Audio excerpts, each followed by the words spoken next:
ಜೈನ ಕಾವ್ಯಗಳಿರಬಹುದು, ಆ ಸಂಪಾದನೆ ಆ ಜಾತಿಯ ನೆಲೆಯಿಂದಲೂ ಕೂಡ ಆಗ್ತಾ ಇದೆ ಅಂತ.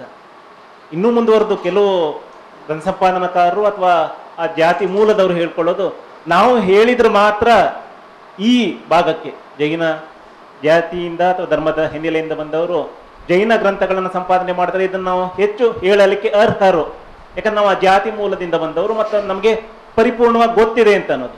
ಅಥವಾ ವೀರಶೈವದ ಸಂದರ್ಭಗಳಲ್ಲೂ ಕೂಡ ಅದೇ ಮಾತುಗಳನ್ನು ಹೇಳೋದು, ಹೆಚ್ಚು ವೀರಶೈವರೇ ಆ ವೀರಶೈವ ಗ್ರಂಥಗಳನ್ನು ಸಂಪಾದನೆ ಮಾಡಿರುವ ಸಂದರ್ಭಗಳು. ಇವರು ಆ ಮೂಲಕ ಒಂದು ಸಂಪಾದನೆಯನ್ನ ದೊಡ್ಡದಾಗಿ ಬೆಳೆಸಿಕೊಂಡು ಇವತ್ತು ಕರ್ನಾಟಕದ ಎಲ್ಲ ವಿಶ್ವವಿದ್ಯಾನಿಲಯಗಳಲ್ಲೂ ಕೂಡ ಗಮನಿಸ್ಬೋದು. ಪಠ್ಯವಾಗಿ ನಮಗೆ ಜೈನ ಕಾವ್ಯಗಳಿದೆ ಮತ್ತು ವೀರಶೈವ ಕಾವ್ಯಗಳಿದೆ. ನಾವು ಇದನ್ನ ಧರ್ಮದ ವಿಷಯಗಳನ್ನ ಪ್ರಜಾಪ್ರಭುತ್ವದೊಳಗಡೆ ಓದ್ತಾ ಇದ್ದೀವಿ. ಇದು ಸರಿಯೇ ಅಂತ ಅನ್ನೋದು ನನ್ನ ಒಂದು ಪ್ರಶ್ನೆ. ಮತ್ತು ಇವತ್ತಲ್ಲಲ್ಲಿ ಚರ್ಚಿತವಾಗಿರುವಂತಹ ಕನಕನನ್ನ, ಬಸವನನ್ನ ಅಥವಾ ಬೇರೆ ಬೇರೆ ನಮ್ಮ ವಾಲ್ಮೀಕಿಯನ್ನು ಮತ್ತೊಬ್ಬರನ್ನು ಜಾತಿಯ ಹಿನ್ನೆಲೆಯಿಂದ ತೆಗೆದುಕೊಂಡು ಆ ಮೂಲಕ ಮತ್ತಿವರು ಸಂಪಾದನೆ ಮಾಡ್ಲಿಕ್ಕೆ ಹೋಗ್ತಾ ಇದ್ದಾರ, ಮತ್ತೆ ಅದನ್ನ ರಾಜಕಾರಣದ ಮೂಲಕ ವಿಸ್ತರಿಸಿಕೊಂಡು ಅಧಿಕಾರ ಸಂಪಾದನೆ ಮಾಡ್ಲಿಕ್ಕೆ ಹೋಗ್ತಾ ಇದ್ದಾರ. ಹಾಗಾದ್ರೆ ವಿದ್ಯಾರ್ಥಿಗಳಿಗೆ ನಾವು ಕಾವ್ಯ ಧರ್ಮವನ್ನು ಹೇಳಬೇಕು ಅಥವಾ ಈ ಧರ್ಮ ರಾಜಕಾರಣವನ್ನು ಬೋಧಿಸಬೇಕು? ಇದು ನನ್ನ ಪ್ರಶ್ನೆ. ಈ ಪ್ರಶ್ನೆ ಬಹುಶಃ ಎಲ್ಲರ ಪ್ರಶ್ನೆ, ನನ್ನ ಪ್ರಶ್ನೆಯೂ ಕೂಡ ಹೌದು. ಆ್ಯಕ್ಚುಲಾಗಿ ನಿಜ ಅದು. ಮತೀಯತೆಯ ಬಗ್ಗೆ ಯಾಕೆ ಮಾತಾಡ್ತಾ ಇದ್ದೀವಿ? ಬೆಳಿಗ್ಗೆ ಕೂಡ ದುರ್ಗಾದಾಸ್ ಅವರ ಆ ಪ್ರಶ್ನೆಯನ್ನು ಮತ್ತೆ ಯಾಕೆ ಚರ್ಚೆ ಮಾಡಿದರು ಅಂತ ಹೇಳಿದರೆ, ನಿನ್ನೆಯಿಂದನೂ ಕೂಡ ಅದೇ ಚರ್ಚೆ ಭಾಳ ಮುಖ್ಯವಾಗಿ ಬರ್ತಾ ಇರೋಂಥದ್ದು.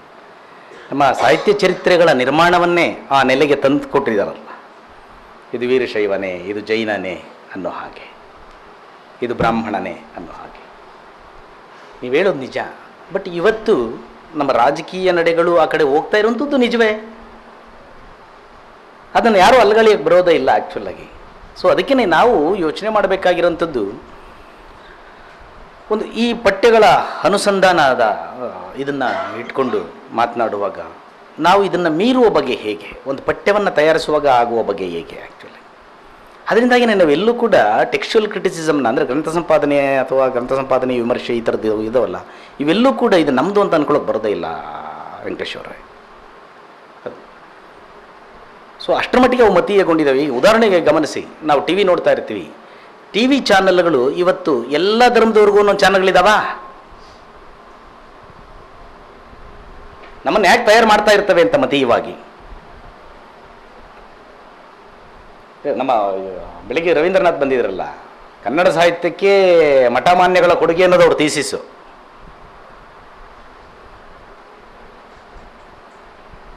ಸೊ ಏನು ಮಾಡ್ಬೋದು? ಮಠಮಾನ್ಯಗಳು ಬಹಳ ದೊಡ್ಡ ಕೊಡುಗೆಯನ್ನು ಕೊಟ್ಟು ಅಂತ ಹೇಳುವಾಗ ಕೂಡ ಅದರ ಮತೀಯತೆಯನ್ನು ನಾವು ಬಿಟ್ಟುಬಿಟ್ರೆ ಬಹಳ ಕಷ್ಟ ಆಗುತ್ತೆ. ಆವಾಗ ನಾವು ನಮ್ಮ ಪಠ್ಯವನ್ನು, ಇದು ಪಠ್ಯ, ಇದು ನನ್ನ ಧರ್ಮಕ್ಕೆ ಸೇರಿದ್ದು, ನನಗೆ ಸೇರಿದ್ದು ಅಂತ ಹೇಳ್ತೀವಿ. ಆವಾಗ ಇನ್ಯಾರೋ ಆ ಧರ್ಮದವ್ರು ಅಲ್ಲದೆ ಇರೋರು, ಆ ಜಾತಿಯವರು ಅಲ್ಲದೆ ಇರೋದು ಅಲ್ಲ ಅಂತ ಹೇಳ್ತಿರ್ತೀವಿ. ನೀವು ಅಕಸ್ಮಾತ್ ಆ ಜಾತಿಯವರಲ್ಲದವರು ನೀವು ಆ ಪಠ್ಯವನ್ನು ಓದ್ತಾ ಇದ್ದೀರಿ ಅಂತ ಹೇಳಿದ್ರೆ, ನಮ್ಮದು ಶ್ರೇಷ್ಠವಾಗಿದೆ ಅದಕ್ಕೆ ನೀವು ಓದ್ತೀರಿ ಅಂತ ನಮ್ಮ ಅಧಿಕಾರ ಅಹಂಕಾರವನ್ನು ಬೆಳೆಸ್ಕೊಳ್ತಾ ಇರ್ತೀವಿ ಯಾವಾಗಲೂ ಕೂಡ ಅಂತ. ಅದಲ್ಲದೆ ಇನ್ನೇನೂ ಹೇಳಕ್ಕೆ ಬರೋದಿಲ್ಲ ಆ್ಯಕ್ಚುಲಾಗಿ. ಅದು ಅಧಿಕಾರ ಸ್ಥಾಪನೆಯ, ಸಾಮಾಜಿಕ ಯಜಮಾನಿಕೆಗಳ ಸ್ಥಾಪನೆಯ ಇನ್ನೊಂದು ಬಗೆಯೇ ಹೌದು. ಸೊ ನಮ್ಮ ನಡುವೆ ಇರುವಂಥದ್ದು ಅದೇ, ನಾವೆಲ್ಲರೂ ಕೂಡ ಫೇಸ್ ಮಾಡ್ತಾ ಇರೋಂಥದ್ದು ಅದೇ, ನಾವು ನೀವು ಎಲ್ಲರೂ ಕೂಡ ಪ್ರಶ್ನೆ ಮಾಡ್ತಾ ಇರೋಂಥದ್ದು ಅದೇ. ಅದು ಒಂದು ಉದಾಹರಣೆ ಹೇಳಿದೆ, ನಿಮ್ಮ ಹೆಸರು ಹೇಳಿದ್ರೆ ರವಿರಾಜ್. ಆದಿಪುರಾಣದ ಪಠ್ಯ ಸಿಕ್ಕಿದ್ದು ನಮಗೆ 15ನೇ ಶತಮಾನದಲ್ಲಿ.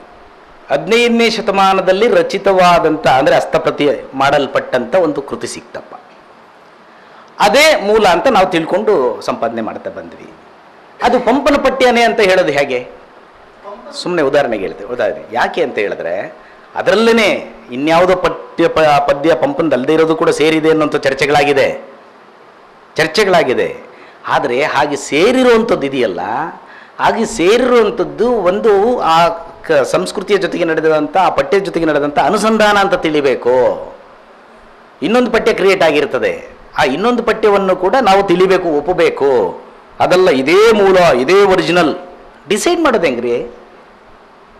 ಅದಕ್ಕೆ ಮೂಲಮಾನಗಳನ್ನ ನಿರ್ಧರಿಸೋರು ಪಂಪ ಅಲ್ಲ, ನಾನೇ ತಾನೇ ಇವತ್ತು ನಾನು ತಾನೇ ನಿರ್ಧರಿಸುವಂಥದ್ದು, ನಾನೇನು ಹಾಕ್ಕೊಡ್ತೀನೋ ಅದು ಅಲ್ವಾ. ಸೊ ಅದರಿಂದಾಗಿ ಮೂಲ ಪಠ್ಯ ಅನ್ನೋದು ಶಿಷ್ಟಪಠ್ಯಕ್ಕೆ ಇದೆ ಅನ್ನೋಂಥದ್ದು ನಿಜವೇ ಆ್ಯಕ್ಚುಲಾಗಿ, ಜನಪದಕ್ಕಿಲ್ಲ. ಆದರೆ ಮೂಲ ಪಠ್ಯ ಈ ಬರಹದ ಪಠ್ಯವನ್ನು ಕೂಡ ನಮ್ಮ ಜಾನಪದ ಪಠ್ಯಗಳನ್ನು ಅನುಸಂಧಾನ ಮಾಡ್ದಂಗೆ ಮಾಡ್ಕೊಂಡ್ಬಂದಿದ್ದಾರಲ್ಲ. ತಿಳಿಯ ಹೇಳುವೆ ಕೃಷ್ಣ ಕಥೆಯನ್ನು ಇಳೆಯ ಜಾಣವರು ಮೆಚ್ಚುವಂತೆ ಹೇಳ್ತಿದ್ದೀನಿ ಅಂತ ಹೇಳ್ತಿದ್ದಾನೆ ಅವನು. ಮತ್ತೆ ಇದು ಕುಮಾರವ್ಯಾಸ ಭಾರತದ ಉದ್ದಕ್ಕೂ ರಿಪೀಟ್ ಆಗತ್ತಾ? ನೀವು ಜೈಮಿನ ಭಾರತಕ್ಕೆ ಹೋದ್ರು ಕೂಡ ಹಾಗೇನೆ ಆ ಪಠ್ಯಗಳನ್ನು ನಮ್ಮ ಮನೆಯಲ್ಲಿ ಓದ್ತಾ ಇದ್ರು ಅಂತ ಹಳೆ ತಲೆಮಾರಿನವರೆಲ್ಲ ಹೇಳ್ತಾ ಇದ್ರು. ನಾವು ಊರಲ್ಲಿ ಓದಿ ಹೇಳ್ತಾ ಇದ್ವಿ ಅನ್ನೋಂಥ ಮಾತುಗಳನ್ನು. ಇವತ್ತು ನಿಮ್ಮ ಯಕ್ಷಗಾನ ತಾಳಮದ್ದಲೆಯ ಪಠ್ಯಗಳಿದಾವಪ್ಪ. ತಾಳಮದ್ದಲೆ ಕೂತ್ಕೊಂಡ್ರೆ ಇವತ್ತು ಇಲ್ಲಿನ ಅರ್ಥಧಾರಿ ಬೇರೆ ರೀತಿ ಅದನ್ನು ವ್ಯಾಖ್ಯಾನಿಸ್ತಾನೆ, ಅಲ್ಲಿನ ಅರ್ಥಧಾರಿ ಇನ್ನೊಂದು ರೀತಿ ವ್ಯಾಖ್ಯಾನಿಸ್ತಾನೆ. ಅದೊಂದು ರೆಕಾರ್ಡ್ ಮಾಡ್ತಾ ಹೋಗ್ತೀರಿ. ಇದೆಲ್ಲ ಇದು ಅಂತ ಹೆಂಗೆ ನಿರ್ಧರಿಸೋದು? ಇದು ಒರಿಜಿನಲ್ ಅಂತ ಹೇಳೋದು ಹೇಗೆ? ನಾನು ಏನು ಹೇಳ್ತಿದ್ದೀನಿ ಅಂದರೆ, ಅವೆಲ್ಲ ಸಾಧ್ಯತೆಗಳು ಕೂಡ ಬಹುತ್ವವನ್ನು ಹೇಳುವಂಥವು. ಅದಕ್ಕೆ ಅರ್ಥಧಾರಿ ಯಾವ ಹಿನ್ನೆಲೆಯಿಂದ ಬಂದವನಾಗಿರ್ತಾನೆ, ಅರ್ಥ ಸಾಧ್ಯತೆಗಳು ಹಾಗೆ ಬೆಳೀತಾ ಹೋಗ್ತಾ ಇರ್ತವೆ ಯಾವಾಗಲೂ ಕೂಡ. ಒಂದು ಪಠ್ಯದ ಅನುಸಂಧಾನ ಹಸ್ತಪ್ರತಿಕಾರ ಕೂಡ ಹಾಗೆ ಮಾಡ್ತಾ ಬಂದಿದ್ದಾನೆ ಅಂತ ಹೇಳ್ತಾ ಇರೋದಷ್ಟೇ. ಎಸ್, ನಾವು ಯಾವಾಗ ಗೌರವದಿಂದ ಕಾಣಬೇಕು ಅಂತ ಹೇಳಿದ್ರೆ, ಆ 5 ಪಠ್ಯಗಳು ಇದ್ದಾವೆ ಅಂತ ತೋರಿಸಿದಾಗ, ಅದಲ್ಲ ಇದೇ ಸರಿ ಅಂತ ಹೇಳುವಂಥ ಹಠಕ್ಕೆ ಬಿದ್ದು ಹೇಳುವಂಥದ್ದು ಇದೆಯಲ್ಲ, ಅದನ್ನು ಒಪ್ತಿಲ್ಲ ಅಷ್ಟೇ. ಆ ಹಠಮಾರಿತನನ ಅಂದರೆ ಆ ರೀತಿ ಮೂಲಪಠ್ಯವನ್ನು ಹಾಕಕ್ಕೆ ಬರಲ್ಲ ಅಂತ ಹೇಳ್ತಾರೆ ಅವರು. ಆ್ಯಕ್ಚುಲಿ ಆ ರೀತಿ ಮೂಲಪಠ್ಯ ಅನ್ನೋದೊಂದು ಇರೋಕ್ಕೆ ಸಾಧ್ಯ ಇಲ್ಲ ಅನ್ನೋದನ್ನೇ ಅವರು ಒಪ್ಕೊಳ್ಳೋದು. ನಾವು ಹೇಳ್ತಾ ಇರೋದು ಅದನ್ನೇ ಆ್ಯಕ್ಚುಲಾಗಿ, ಗೊತ್ತಾಯ್ತು. ಆದರೆ ಗ್ರಂಥ ಸಂಪಾದನೆಯ ತಾತ್ವಿಕತೆಯನ್ನು ನಾವು ಇವತ್ತು MA ಭಾಗವಾಗಿ ಒಂದು ಪತ್ರಿಕೆಯನ್ನು ಓದ್ತೀವಲ್ಲ, ಗ್ರಂಥ ಸಂಪಾದನೆ, ಅದರಲ್ಲಿ ಅದರ ತದ್ವಿರುದ್ಧವಾದ ಸ್ಥಿತಿಯನ್ನು ಹೇಳ್ತಾರಲ್ಲ, ಆ ತಾತ್ವಿಕತೆಯನ್ನು ಪ್ರಶ್ನೆ ಮಾಡ್ತಾ ಇದ್ದೀವಿ ನಾವು. ಆ ಸಾಧ್ಯತೆಗಳನ್ನ ನಾವು ಒಪ್ಕೊಳ್ತಾ ಇದ್ದೀವಿ ಎಲ್ಲರೂ ಕೂಡ. ಅದನ್ನು ಯಾರೂ ತಿರಸ್ಕರಿಸೋಕೆ ಬರೋದಿಲ್ಲ ಅಂತ ಹೇಳಿ. ಅದಕ್ಕೇ ಪಾರಂಪರಿಕ ಮಾದರಿಗಳು ಮತ್ತು ಹೊಸ ಮಾದರಿಗಳು ಅಂತ ಎರಡನ್ನ ನಾನು ಒಟ್ಟಿಗೆ ತೋರಿಸಿದ್ದು. ಹೊಸ ಮಾದರಿಗಳು ಅಂತ ಇಟ್ಕೊಂಡ್ರೂ ಕೂಡ ಪಾರಂಪರಿಕ ಮಾದರಿಗಳು ಕೂಡ ಹೇಗಿದ್ದಾವೆ ಅಂತ ಹೇಳಬೇಕಾಗಿತ್ತು ನನಗೆ. ಸೊ ಆ ಸಾಧ್ಯತೆಯನ್ನು ನಾನು ಒಪ್ತೀನಿ. ಅದನ್ನು ನಿಮ್ಮ ಮಾತು. ಗ್ರಂಥ ಸಂಪಾದನೆಯ ಹಿಂದಿನ ನಮ್ಮ ಈ ವ್ಯವಸ್ಥೆ ಏನಿದೆ, ಸಾಮಾಜಿಕ ವ್ಯವಸ್ಥೆ, ರಾಜಕಾರಣ, ಎಲ್ಲದರ ಹಿನ್ನೆಲೆಯಲ್ಲಿ ನೀವು ಅದರ ಚರ್ಚೆ ಮಾಡಿದ್ದು ಹೋಗ್ತಕ್ಕಂಥದ್ದೇ. ನನಗೆ ಅನುಮಾನ ಬರ್ತಕ್ಕಂಥದ್ದೇನು ಅಂದರೆ, ಇಲ್ಲಿ 2 ವಿಷಯಗಳಲ್ಲಿ ಅದು ಎಕ್ಸ್ಟ್ರೀಮಿಗೆ ಹೋಗುತ್ತೇನೋ ಅನ್ನೋ ಒಂದು ಸಣ್ಣ ಅನುಮಾನ. ಏನಂದರೆ, ಒಂದು ನಮ್ಮ ಒಟ್ಟು ವಚನಗಳಲ್ಲಿ ಭಾರತದ ಜಾತಿಯನ್ನು ಕುರಿತು ಅಥವಾ ಈ ಕರ್ನಾಟಕದ ಜಾತಿ ವ್ಯವಸ್ಥೆ ಕುರಿತು ಕೇವಲ 0.3% ಅಷ್ಟು ಮಾತ್ರ ವಚನಗಳಿದ್ದೇವೆ ಅನ್ನುವ ನೆಲೆಯಲ್ಲಿ ಬಾಲಗಂಗಾಧರ ಟೀಮ್ ಏನು ಒಂದು ವಾದವನ್ನು ಮುನ್ನಿಟ್ಟು ಇಲ್ಲಿ ಜಾತಿ ವ್ಯವಸ್ಥೆನೇ ಇಲ್ಲ ಅಂತ ಹೇಳಿ ಒಂದು ಅತಿ ಆದರೆ, ಇನ್ನೊಂದು ಈ ಕನ್ನಡ ಗ್ರಂಥ ಸಂಪಾದನೆಯ ಹಿಂದೆ ಇರ್ತಕ್ಕಂಥ ಈ ಚಿಂತನಾ ಕ್ರಮ ಏನಿದೆ, ತಾತ್ವಿಕತೆ ಏನಿದೆಯಲ್ಲ, ಅದರಲ್ಲಿ ಇರ್ತಕ್ಕಂಥದ್ದನ್ನೆಲ್ಲ ಒಳಗೊಂಡು ಕೂಡ ಈಗ ಒಂದು ಮೂಲ ಪಠ್ಯ ಅಂದರೆ ಒಬ್ಬ ಕೃತಿಕಾರ, ಈಗ ನಿನ್ನೆ ತಾಳ್ತಜಿಯವರು ಮತ್ತೆ ನಟರಾಜ್ ಕೂದಳ್ ಅವರು 2 ವಿಷಯಗಳ ಬಗ್ಗೆ ಚರ್ಚೆ ನಡೀತದೆ. ನನಗೆ ನೀವು ಮತ್ತೆ ಈಗಾಗಲೇ ಚರ್ಚೆ ಮಾಡಿದಾಗೆ ಮೊನ್ನೆ ನಮ್ಮ ಕೇಂದ್ರದಲ್ಲಿ ನನಗಿನ್ನೂ ಕೂಡ ಅದು ಕ್ಲಿಯರ್ ಆಗಿಲ್ಲ. ಯಾಕಂದ್ರೆ ತಾಳ್ತಜಿಯವರು ಆ ಪ್ರಶ್ನೆಯನ್ನೇ ಎತ್ತಿದ್ರು, ಅಂದ್ರೆ ಇದು ಶಿಷ್ಟಕ್ಕೆ ಮಾತ್ರ ಸಂಬಂಧಪಟ್ಟಿದ್ದು, ಅಂದ್ರೆ ಮೂಲ ಪಠ್ಯವನ್ನು ತಕ್ಕಂಥದ್ದು ಅಂತ. ಈಗ ನಮ್ಮ ಆಧುನಿಕ ಸಂದರ್ಭದಲ್ಲಿಯೂ ಕೂಡ ಅದು ಒಂದು ದೇವನೂರು ಮಹಾದೇವ್ ಅವ್ರದ್ದಾಗಿರ್ಬೋದು, ಕುವೆಂಪು ಅವ್ರದ್ದಾಗಿರ್ಬೋದು, ಅವರು ರಚನೆ ಮಾಡಿರ್ತಕ್ಕಂಥ ಸಾಹಿತ್ಯ ಏನಿದೆ, ಇನ್ನೊಂದು 100 ವರ್ಷಗಳ ಆದ ಮೇಲೆ ಬೇರೆಯವರು ಬೇರೆ ಬೇರೆ ರೀತಿಯಲ್ಲಿ ಅದನ್ನ ಬರೆಯೋ ಸಾಧ್ಯತೆ ಇದೆ ಅಂತ ಊಹೆ ಮಾಡಿಕೊಂಡ್ರೆ, ನಾವು ಮೂಲವಾಗಿ ದೇವನೂರು ಮಹಾದೇವ್ ಅವರು ಏನು ಕುಸುಂಬಾಲೆಯನ್ನು ಬರೆದಿದ್ದಾರೆ ಅಥವಾ ಕುವೆಂಪು ಅವ್ರ ಮನೆಗಳ ಮಗಳು ಏನು ಬರೆದಿದ್ದಾರೆ, ಆ ಮೂಲಕ್ಕೆ ಹೋಗೋ ಅಗತ್ಯ ಇದೆ ಅಂತ ಅನ್ಸೋದ್ರಲ್ಲಿ ತಪ್ಪೇನು ಇಲ್ಲ ಅಂತ ನನಗೆ ಅನ್ಸುತ್ತೆ, ಶಿಷ್ಟಕ್ಕೆ ಸಂಬಂಧಪಟ್ಟ ಹಾಗೆ. ಆದರೆ ಇದಕ್ಕೆ ಮೌಖಿಕಕ್ಕೆ ನೀವು ಹೇಳಿದ್ದು ಅಥವಾ ಈ ಚರ್ಚೆ ನಡೀತದೆ ಇಲ್ಲ, ನಾನು ಶಿಷ್ಟ ಅನ್ನೋಂಥದ್ದು ಕೂಡ ಮೌಖಿಕವಾದ ಅದರ ಬೆಳೆದ ಭಾಗ ಅಷ್ಟೇನೆ ನನ್ನ ಪ್ರಕಾರ. ಅದೊಂದು ಪ್ರತ್ಯೇಕ ಭಾಗ ಅಂತ ನಾನು ಒಪ್ಪೋದಿಲ್ಲ ಅದನ್ನು. ಶಿಷ್ಟವನ್ನು ಕೂಡ ಬರಹದ ಮೌಖಿಕದ ಬೆಳೆದ ಭಾಗ, ಮಾತಿನ ಬೆಳೆದ ಭಾಗವೇ ಬರಹ ನನಗೆ. ನಾವು ಅದನ್ನು ಬೇರೆ ಮಾಡಿ ನೋಡಿದಾಗ ಈ ರೀತಿ ಹೇಳ್ತೀವಿ, ಅದಕ್ಕಿರಬೇಕು ಇದಕ್ಕೆ ಬೇಡ ಅಂತೇಳಿ. ಅದರಿಂದಾಗಿಯೇ ನಾವು ಬರಹದ ಪಠ್ಯವನ್ನು ಕೂಡ ಮತ್ತೆ ಮೌಖಿಕವಾಗಿ ಅನುಸಂಧಾನ ಮಾಡುವಂಥದ್ದು ಅಂತ ಹೇಳಿ, ಅದಕ್ಕೆ ಅನೇಕ ಓದುಗಳು ಕ್ರಿಯೇಟ್ ಆಗಿದ್ದಾವೆ ಅಂತೇಳಿ. ಅದರ್ವೈಸ್ ಏನಾಗ್ಬಿಡ್ತದೆ ಅಂತೇಳಿದ್ರೆ, ನಾವು ಈಗ ಯಾರು ಹೊಟ್ಟೆಗೆ ಹುಟ್ಟಿದ್ದವನು ಅನ್ನೋ ತಿಳಿಯೋದಕ್ಕೆ ಒಂದು DNA ಟೆಸ್ಟ್ ಮಾಡ್ದಂಗೆ ಆಗೋಗ್ಬಿಡ್ತದೆ ಆ್ಯಕ್ಚುಲ್ ಆಗೋದು. ಆ ಥರದ್ದು ಅಗತ್ಯ ಇಲ್ಲ ಮತ್ತು ಮಾಡೋಕ್ಕಾಗಲ್ಲ ಅಂತ ಹೇಳೋದು ಮೊದಲನೇದಾಗಿ. ಆ ರೀತಿ ಟೆಕ್ಸ್ಟ್ಗಳ ವಿಷಯದಲ್ಲಿ ಮೂಲವನ್ನು ಆಗಲ್ಲ. ಈಗ ಕರ್ನಾಟಕ ಕಾದಂಬರಿಗೆ ಸಂಬಂಧಪಟ್ಟ ಹಾಗೆ ಅದನ್ನು ಸಂಪಾದನೆ ಮಾಡುವಾಗ ಕರಿಬಸವಯ್ಯ ಅನ್ನೋಂಥವ್ರು ಕೆಲವು ತ್ರುಟಿತ ಭಾಗಗಳನ್ನು ತಾವೇ ಕ್ರಿಯೇಟ್ ಮಾಡಿದ್ದನ್ನು ಕೂಡ ಹೇಳ್ತಾರೆ, ಅದರಲ್ಲಿ ಹೇಳ್ತಾರೆ. ಅದಕ್ಕೆ ಆ ಶೈಲಿಗೆ ಅನುಕೂಲ ಆಗುವ ಹಾಗೆ ಕೆಲವು ಪದ್ಯಗಳು ಹಸ್ತಪ್ರತಿಯ ಇದರಲ್ಲಿ ಆ ಓಲೆಗರಿಯಲ್ಲಿ ಪೂರ್ತಿ ಎಲ್ಲ ಹುಳ ತಿಂದುಬಿಟ್ಟಿತ್ತು, ಅದನ್ನು ನಾನು ಕ್ರಿಯೇಟ್ ಮಾಡಿದೆ ಅಂತ.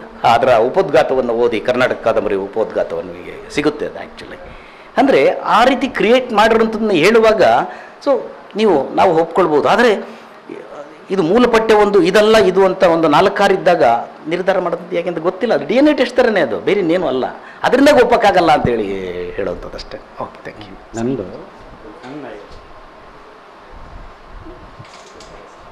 ಗ್ರಂಥ ಸಂಪಾದನೆ ಎನ್ನುವಂಥ ಶಾಸ್ತ್ರ ಕನ್ನಡದಲ್ಲಿ ಬೆಳ್ಕೊಂಡು ಬಂದಂತಹ ಕಾಲಘಟ್ಟ ಮತ್ತು ಆ ಕಾಲಘಟ್ಟದ ಅವಶ್ಯಕತೆ ಹಿನ್ನೆಲೆಯಲ್ಲಿ ನಾವು ಇವುಗಳನ್ನು ಅರ್ಥೈಸಿಕೊಳ್ಳುವಂಥದ್ದು ಬಹಳ ಮುಖ್ಯ. ಕನ್ನಡ ಸಾಹಿತ್ಯಕ್ಕೆ ಒಂದು ಪರಂಪರೆ ಇಲ್ಲ ಎಂಬುದಾಗಿ ವಾದಿಸ್ತಾ ಇದ್ದಂಥ ಕಾಲಘಟ್ಟದಲ್ಲಿ, ಸ್ವಾತಂತ್ರ್ಯ ಚಳವಳಿಯ ಕಾಲಘಟ್ಟದ ಅದೇ ಸಂದರ್ಭದಲ್ಲಿ ಕನ್ನಡ ಸಾಹಿತ್ಯವನ್ನು ಕಟ್ಟಿಕೊಡುವಂತಹ ಉದ್ದೇಶದಿಂದ ಆರಂಭಿಕ ಕಾಲಘಟ್ಟದಲ್ಲಿ ಆರ್ ನರಸಿಂಹಾಚಾರ್ಯ ಮುಂತಾದವರೆಲ್ಲ ಅವರ ಇಡೀ ಉದ್ದೇಶ ಇದ್ದದ್ದು ಯಾವುದನ್ನು ಕನ್ನಡ ಸಾಹಿತ್ಯದಲ್ಲಿ ಬಂದಂತಹ ಗ್ರಂಥಗಳನ್ನು ಸಂಗ್ರಹಿಸಿ ಅವುಗಳನ್ನು ಕೊಡುವಂಥದ್ದು ಅವರ ಮುಖ್ಯ ಉದ್ದೇಶ ಆಗಿತ್ತು. ಕನ್ನಡ ಸಾಹಿತ್ಯವನ್ನು ನೀವು ಅವತ್ತಿನಿಂದ ಮುದ್ದಣನವರೆಗೆ ನೀವು ಗಮನಿಸಿದರೂ ಕೂಡ ಅದು ಧರ್ಮವನ್ನು ಬಿಟ್ಟು ಇಲ್ಲ, ಧರ್ಮವನ್ನು ಬಿಟ್ಟು ಕನ್ನಡ ಸಾಹಿತ್ಯ ಇಲ್ಲ. ಅವುಗಳನ್ನು ಎಡಿಟ್ ಮಾಡುವಾಗ ಮೊದಲ ಘಟ್ಟದಲ್ಲಿ ಬಂದಂಥವರು ಎಲ್ಲರೂ ಕೂಡ ಆಯಾಯ ಧರ್ಮಕ್ಕೆ ಸಂಬಂಧಪಟ್ಟವರೇ. ಅದು ಕಾಕತಾಳೀಯ, ಯಾಕಂದರೆ ಶಿಕ್ಷಣ ದೊರೆತಂಥ ಕಾಲಘಟ್ಟ ಅವರಿಗೆ ಮೊದಲು. ಹಾಗಾಗಿ ಅವರೇ ಅದನ್ನು ಗ್ರಂಥ ಸಂಪಾದನೆ ಕೆಲಸವನ್ನು ಮಾಡ್ತಾ ಬಂದರು. ಹಾಗಾಗಿ ಆ ಚಾರಿತ್ರಿಕ ಮಹತ್ವ ಇದೆ ಅಲ್ಲ, ಅದು ಗ್ರಂಥ ಸಂಪಾದನೆಗೆ ಬಹಳ ಮುಖ್ಯ ಎನ್ನುವುದನ್ನು ಒಂದು ನಾವು ಗಮನಿಸಿಕೊಳ್ಬೇಕು. ಇದನ್ನು ಇನ್ನೊಂದು ಜಾನಪದ ಉದಾಹರಣೆ ಮೂಲಕ ಕೊಡ್ತೀನಿ ನಿಮಗೆ. ಫಿನ್ಲ್ಯಾಂಡ್ ದೇಶ ಸ್ವಾತಂತ್ರ್ಯವನ್ನು ಪಡ್ಕೊಂಡಾಗ ಆ ದೇಶಕ್ಕೆ ಒಂದು ಮಹಾಕಾವ್ಯ ಎನ್ನುವಂಥದ್ದು ಇರಲಿಲ್ಲ. ದೇಶಕ್ಕೆ ಒಂದು ಮಹಾಕಾವ್ಯ ಬೇಕು. ಆ ರೀತಿಯ ಇಲ್ಲದಿದ್ದಾಗ ಆ ದೇಶದವರು ಏನು ಮಾಡಿದರು, ಚಾರಿತ್ರಿಕ ಭೌಗೋಳಿಕ ಸಿದ್ಧಾಂತವನ್ನು ಅಳವಡಿಸಿಕೊಂಡು ಇಡೀ ಫಿನ್ಲ್ಯಾಂಡ್ ದೇಶಾದ್ಯಂತ ಹರಡಿಕೊಂಡಿದ್ದಂತಹ ಕಲೇವಾಲ ಎನ್ನುವಂತಹ ಕಾವ್ಯದ ಭಾಗಗಳು ಎಲ್ಲೆಲ್ಲಿವೆ ಅವೆಲ್ಲವನ್ನು ಕೂಡ ಸಂಗ್ರಹ ಮಾಡ್ಕೊಂಡು ಬಂದು ಅದನ್ನು ಏಕಪಠ್ಯವನ್ನಾಗಿ ಮಾಡಿದರು. ಅದನ್ನು ಏಕಪಠ್ಯವನ್ನು ಮಾಡಿ ಅದನ್ನು ಕಲೇವಾಲ ಮಹಾಕಾವ್ಯ ಎಂಬುದಾಗಿ ಅದನ್ನು ಗುರುತಿಸಿದರು. ಇದು ಆ ಕಾಲದ ತುರ್ತು. ಆದರೆ ಆನಂತರ ಜಾನಪದದಲ್ಲಿ ಬೆಳ್ಕೊಂಡು ಬಂದಂಥದ್ದು ಅಂದರೆ ಒಂದು ಸಂದರ್ಭದಲ್ಲಿ ಸಂಗ್ರಹ ಮಾಡಿದಂತಹ ಪಠ್ಯ ಅದುವೇ ಮೂಲ ಪಠ್ಯ, ಇನ್ನೊಂದು ಸಂದರ್ಭದಲ್ಲಿ ಸಂಗ್ರಹ ಮಾಡಿದ ಪಠ್ಯ ಅದು ಕೂಡ ಮೂಲ ಪಠ್ಯ. ಅದಕ್ಕೂ ಇದಕ್ಕೂ ವ್ಯತ್ಯಾಸ ಇದೆ. ಅದೇ ರೀತಿ ನಮ್ಮ ಶಿಷ್ಟ ಸಾಹಿತ್ಯದಲ್ಲಿ ಕೂಡ ಗ್ರಂಥ ಸಂಪಾದನೆ ಮಾಡ್ಕೊಂಡು ಬರುವಾಗ ಈ ರೀತಿಯ ಒಂದು ಗ್ರಂಥ ಸಂಪಾದನಾ ಶಾಸ್ತ್ರವನ್ನು ಅಳವಡಿಸಿಕೊಂಡೇ ಅವರು ಮಾಡ್ಕೊಂಡು ಬಂದಿದ್ದಾರೆ. ಆದರೆ ನೀವು ಅಲ್ಲಿ ಮಾಡಿದಂಥ ವರ್ಗೀಕರಣದಲ್ಲಿ ನಾನು ಒಂದು ಉದಾಹರಣೆ ಅದರಲ್ಲಿ ಕೊಡ್ತೀನಿ ನಿಮಗೆ. ಒಡ್ಡಾರಾಧನೆ ಇರುವಂಥದ್ದು ಗದ್ಯ ಪ್ರಕಾರದಲ್ಲಿ. ಈ ಒಡ್ಡಾರಾಧನೆಯನ್ನು ಮತ್ತೆ ಪದ್ಯ ಪ್ರಕಾರಕ್ಕೆ ಅಳವಡಿಸುವಂತಹ ಮಾದರಿಯನ್ನು ಒಂದು ಕೊಟ್ಟಿದ್ದೀರಿ ನೀವು, ಒಬ್ಬರನ್ನು ಉದಾಹರಿಸಿದ್ರು. ಆದರೆ ಅದು ಪರಂಪರೆಯಾಗಿ ಮುಂದುವರೆದಿಲ್ಲ. ಆದರೆ ಗ್ರಂಥ ಸಂಪಾದನೆಗೆ ಒಂದು ಪರಂಪರೆ ಇದೆ. ಆ ಪರಂಪರೆಯ ಹಿನ್ನೆಲೆಯಲ್ಲಿ ನಾವು ಗ್ರಂಥ ಸಂಪಾದನೆ ಕೊಡಬೇಕೇ ಹೊರತು ಒಬ್ಬನನ್ನು ಆಧಾರವಾಗಿ ಇಟ್ಟುಕೊಂಡು ಅದನ್ನು ಒಂದು ಮಾದರಿ ಅಂತ ನಾವು ಒಪ್ಪಿಕೊಳ್ಳೋದಕ್ಕೆ ಆಗೋದಿಲ್ಲ ಅಂತ. ಯಾಕಂದರೆ ಇವೆಲ್ಲವೂ ಕೂಡ ಏನು ಗದ್ಯದಲ್ಲಿ ಇದ್ದದನ್ನು ಪದ್ಯಕ್ಕೆ ಮಾಡಿದ ತಕ್ಷಣ ಅದು ಗ್ರಂಥ ಸಂಪಾದನೆ ಆಗೋದಿಲ್ಲ. ಯಾಕಂದರೆ ಗ್ರಂಥ ಸಂಪಾದನೆಯ ಶಾಸ್ತ್ರ ಒಂದು ಇದೆ. ಆ ಹಿನ್ನೆಲೆಯಲ್ಲಿ ನಾವು ಅದನ್ನು ನೋಡಬೇಕಾಗುತ್ತೆ ಎನ್ನುವಂಥದ್ದು. ಈ ಹಿನ್ನೆಲೆಯಲ್ಲಿ ಕನ್ನಡ ಗ್ರಂಥ ಸಂಪಾದನೆ ವರ್ಗೀಕರಣವನ್ನು ನೀವು ಮಾಡ್ಕೊಂಡು ಬಂದ್ರಲ್ಲ, ವರ್ಗೀಕರಣವನ್ನು ಈಗ ನೀವು ಹೇಳುವಂಥ ಕುಸುಮ ಬಾಲೆ ನನಗೂ ಕೂಡ ಅರ್ಥ ಆಗಿರಲಿಲ್ಲ. ಕುವೆಂಪು ಯೂನಿವರ್ಸಿಟಿಯಲ್ಲಿ ನಾನು ಅಲ್ಲಿ ಲೆಕ್ಚರರ್ ಆಗಿರುವಾಗ ನನ್ನ ಸ್ನೇಹಿತ ಶಂಕರ್ ಅಂತ ಎಕನಾಮಿಕ್ಸ್ ಅಸಿಸ್ಟೆಂಟ್ ಲೆಕ್ಚರರ್ ಒಬ್ಬರು ಇದ್ರು. ಅಣ್ಣವರ ಇದು ನನಗೆ ಅರ್ಥ ಆಗ್ತಾ ಇಲ್ಲ ಕುಸುಮ ಬಾಲೆ ಏನು, ಏನ್ ಹಿಂಗೆ ಇದು ಅರ್ಥ ಆಗೋದಿಲ್ಲ ಅಂತ ಹೇಳಿ ಟೆಸ್ಟ್ ತಗೊಂಡು ಹೋಗಿ ಕೊಟ್ರೆ ಅದನ್ನ ಕಾವ್ಯದ ಹಾಗೆ ಅವರು ಓದಿ ನನಗೆ ಅರ್ಥವನ್ನ ಹೇಳಿಬಿಟ್ರು. ಒಂದು ಗಮಕ ಕಲೆ ಕೂಡ ಹುಟ್ಟಿಕೊಂಡಿರುವಂಥದ್ದು ಹಿನ್ನೆಲೆ ಜನರಿಗೆ ಅರ್ಥ ಮಾಡಿಕೊಳ್ಳುವ ಹಿನ್ನೆಲೆ. ಅಂತಹ ಒಂದು ಮಾದರಿಗಳು ಇರುವಾಗ ಪದ್ಯವನ್ನ ಗದ್ಯವನ್ನಾಗಿ ಮಾಡುವಂಥ ಪರಂಪರೆ ಇದೆಯಲ್ಲ, ಅದು ಗ್ರಂಥ ಸಂಪಾದನೆ ಶಾಸ್ತ್ರದ ಒಳಗಡೆ ಬರೋದಿಲ್ಲ ಅಂತ ನನ್ನ ಅನಿಸಿಕೆ.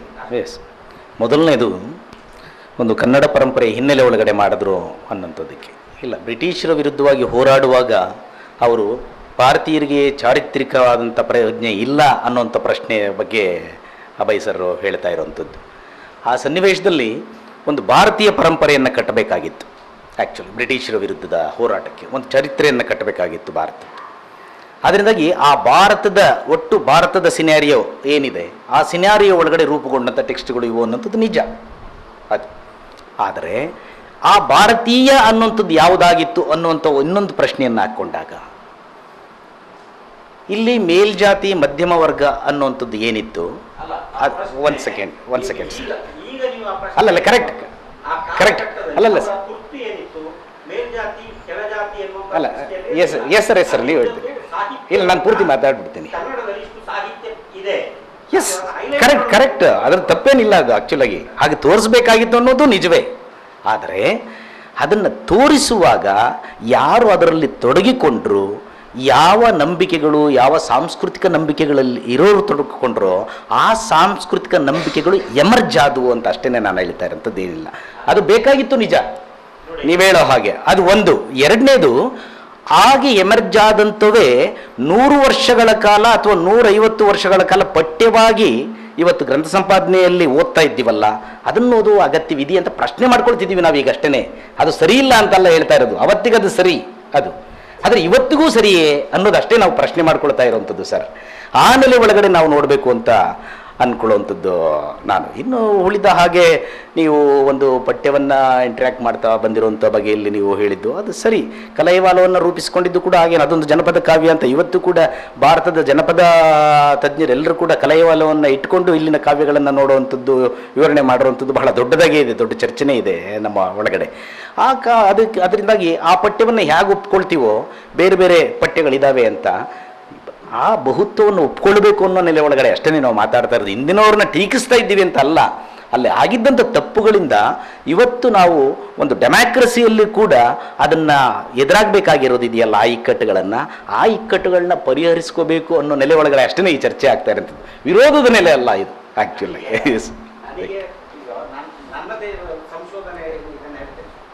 ನಮ್ಮಲ್ಲಿ ತುಳುನಾಡಲ್ಲಿ ಜಾನಪದ ಅಂತ ಹೇಳುವಾಗ ಮೊದಲು ಚರ್ಚೆಗೆ ಬಂದದ್ದು ಕೋಟಿ ಚೆನ್ನಯ.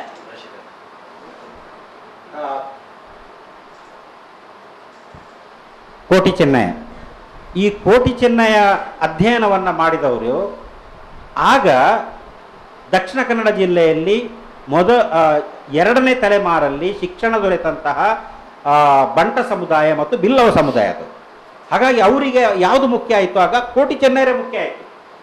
ಆನಂತರ ಶಿಕ್ಷಣ ದೊರೆತಂತ ನಾನು ಏನು ಮಾಡಿದೆ, ಅದನ್ನು ಒಡೆದು ಕೋಟಿ ಚೆನ್ನಯರ ಹಾಗೆ ಅವರಿಗಿಂತಲೂ ಮುಖ್ಯವಾದಂಥ ಇನ್ನೊಂದು ಮಹಾಕಾವ್ಯ ಇಲ್ಲಿದೆ, ಅದು ಮುಗೇರ್ಲು ಮುದ್ದ ಕಡಲ ಅವರ ಪಾಡ್ದನ, ಅದು ಬಹಳ ಮುಖ್ಯವಾಗುವುದು ಅನ್ನುವಂಥದ್ದು ನನ್ನ ಥೀಸಿಸಲ್ಲಿ ನಾನು ಅದನ್ನು ಹೈಲೈಟ್ ಮಾಡಿದೆ.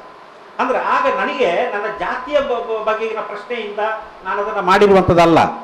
ನನಗೆ ಒಂದು ಅಧ್ಯಯನಕ್ಕೆ ಒಂದು ಮಾದರಿ ಈಗಾಗಲೇ ರೂಪುಗೊಂಡಿತ್ತು. ಅದನ್ನು ಇಟ್ಟುಕೊಂಡು ಇದರ ಹಾಗೆ ಬೇರೆ ಯಾವುದನ್ನು ಅಧ್ಯಯನ ಮಾಡ್ಬೋದು ಅಂತ ಯೋಚನೆ ಮಾಡಿ ನಾನು ಅದನ್ನು ಮಾಡಿದೆ. ಹಾಗಾಗಿ ಈಗ ಪಾಗು ಹಡಕಟ್ಟಿಯವರು ಯಾವುದನ್ನ ವಚನಗಳ ಬಗ್ಗೆ ಮಾಡಿದ್ದಾರೆ ಅಂತ ಹೇಳಿದ್ರೆ ಅವರಿಗೆ ಲಿಂಗಾಯತ ಅಥವಾ ಈ ಧರ್ಮದಲ್ಲಿ ಅವರಿಗೆ ಅಭಿಮಾನ ಇತ್ತು. ಆದರೆ ಅದೇ ಕಾರಣಕ್ಕೆ ಅವರು ಹಾಗೆ ಮಾಡಿದ್ರು ಅಂತ ನಾವು ಹೇಳಕ್ಕೆ ಬರೋದಿಲ್ಲ. ಇದಕ್ಕೆ ಹೇಳುವಂಥದ್ದು ಸಮಯ ಸಂದರ್ಭ. ಈಗ ನನಗೆ ಶಿಕ್ಷಣ ದೊರೆತಾಗ ತಡ ಆಯಿತು. ಆ ಕಾರಣಕ್ಕೆ ನಾನು ಅದನ್ನು ಅಲ್ಲಿ ಅಧ್ಯಯನಕ್ಕೆ ಒಳಪಡಿಸಿದೆ. ಎಕ್ಸ್ಪೀರಿಯನ್ಸ್ ಬರ್ಕೊಳ್ತಾರೆ ಅವರು. ಅವರ ಪೊಗ್ಗು ಹೊಳಕಟ್ಟಿಯವರ ಅಭಿನಂದನಾ ಗ್ರಂಥವನ್ನು ನೋಡಿದರೆ, ಅಭಯ್ ಸರ್, ಪೊಗ್ಗು ಹೊಳಕಟ್ಟಿಯವರ ಅಭಿನಂದನಾ ಗ್ರಂಥವನ್ನು ನೋಡಿದ್ರೆ ಅವರು ಶಿವಾನುಭವ ಪತ್ರಿಕೆಯಲ್ಲಿ ಬರ್ಕೊಂಡಿರುವಂಥದ್ದೆಲ್ಲ ಅಲ್ಲಿ ಕೊಟ್ಟಿದ್ದಾರೆ.